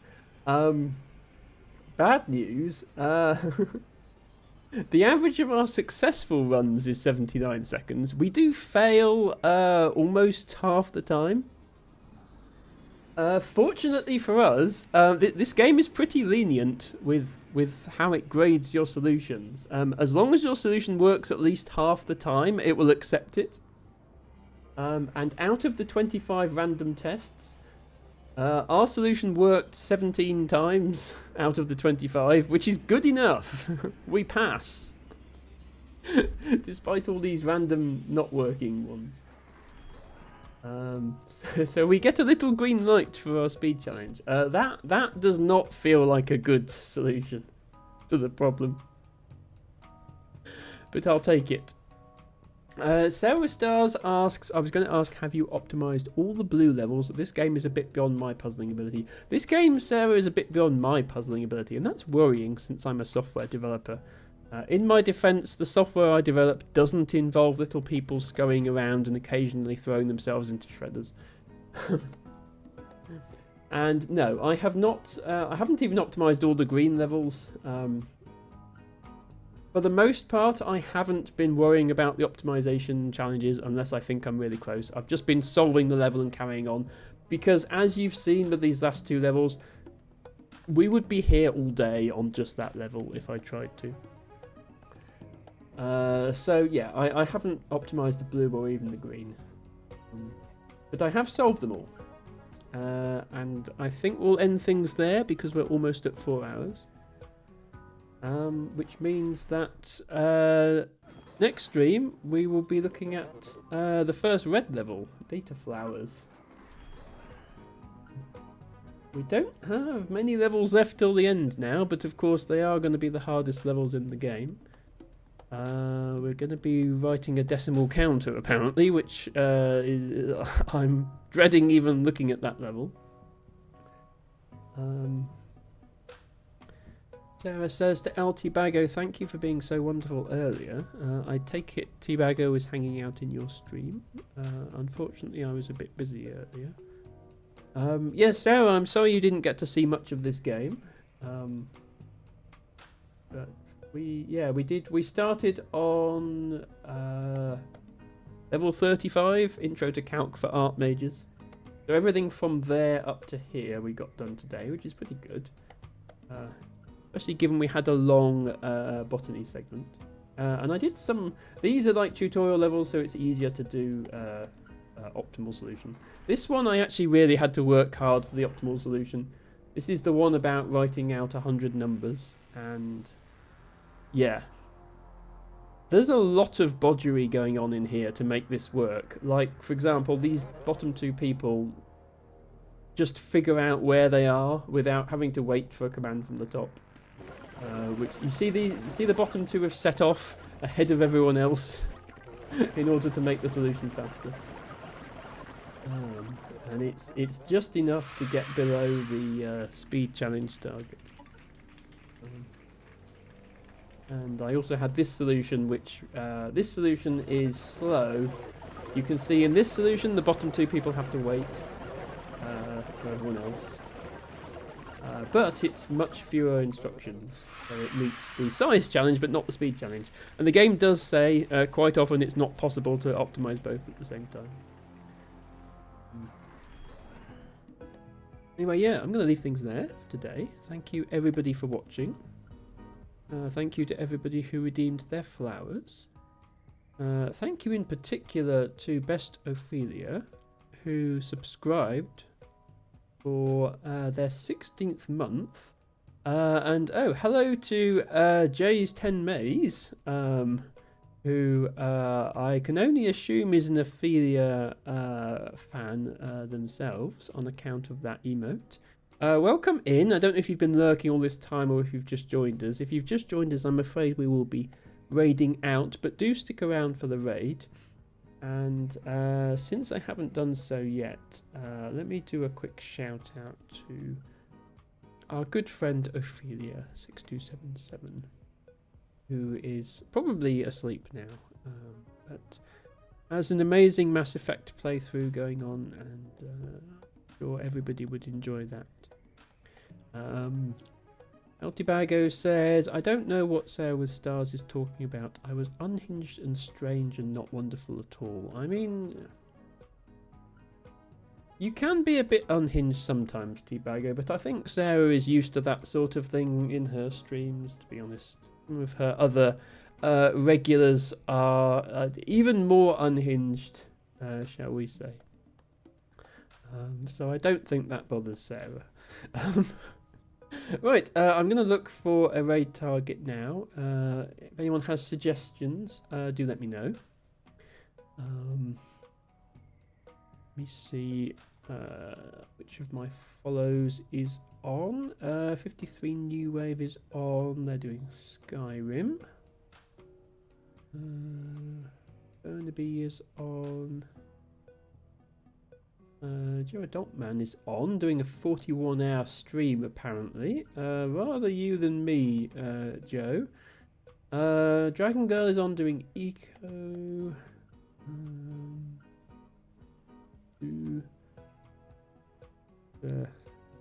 I'll just wait and see if Tibago has any suggestions, because sometimes he has good suggestions.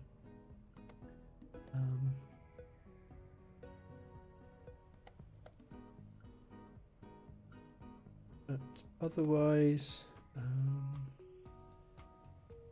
oh, Lemon Ollie is on. We've never raided Lemon Ollie before. I've been following her for a while. She was one of Jade's friends. Doing The Sims. What board game is Joe doing on his 41-hour stream? It's not IRL board game, it's some sort of board game website. I don't know what that game is that he's playing. I do not recognise that. Fascinating. Tibago says I got the same as you or bigger streamers. Okay, we might go to Joe then, just because I feel like anyone who does who attempts a 41-hour stream deserves some support. And I don't know, I probably have some board game enthusiasts in the chat who might actually understand what it is he's playing. So let's go there. I would be grateful if people could leave a raid message in the chat when we raid out. I'm gonna type out a message now that you can use if you're subscribed. If you're not subscribed, then use any emotes you like. Here's a message you can copy, which has some dancing dinosaurs on it. And we are going to Joe Altman. We go. I'm afraid I've had to cancel tomorrow's stream on account of I am stuck with family. However, I will be back next Friday with a new game because we finished Gorogoa. That was only one stream. New game to be decided by Discord poll, so keep a lookout for that very soon. And if you're not in my Discord already, you're most welcome to join. There's an invite link if you would like. Next Saturday will be more 7 Billion Humans. We will be attempting the final red levels of the game. And next Sunday, after putting it off yet again, will finally be the final episode of Factorio, where we will perhaps mess around with some of the end game stuff. And then once that's done, the Sunday slot will be some more viewer requests. We have Mini Metro, Mini Motorways coming up, among other things, so be sure to catch that. And until then, thank you all for watching, and bye for now.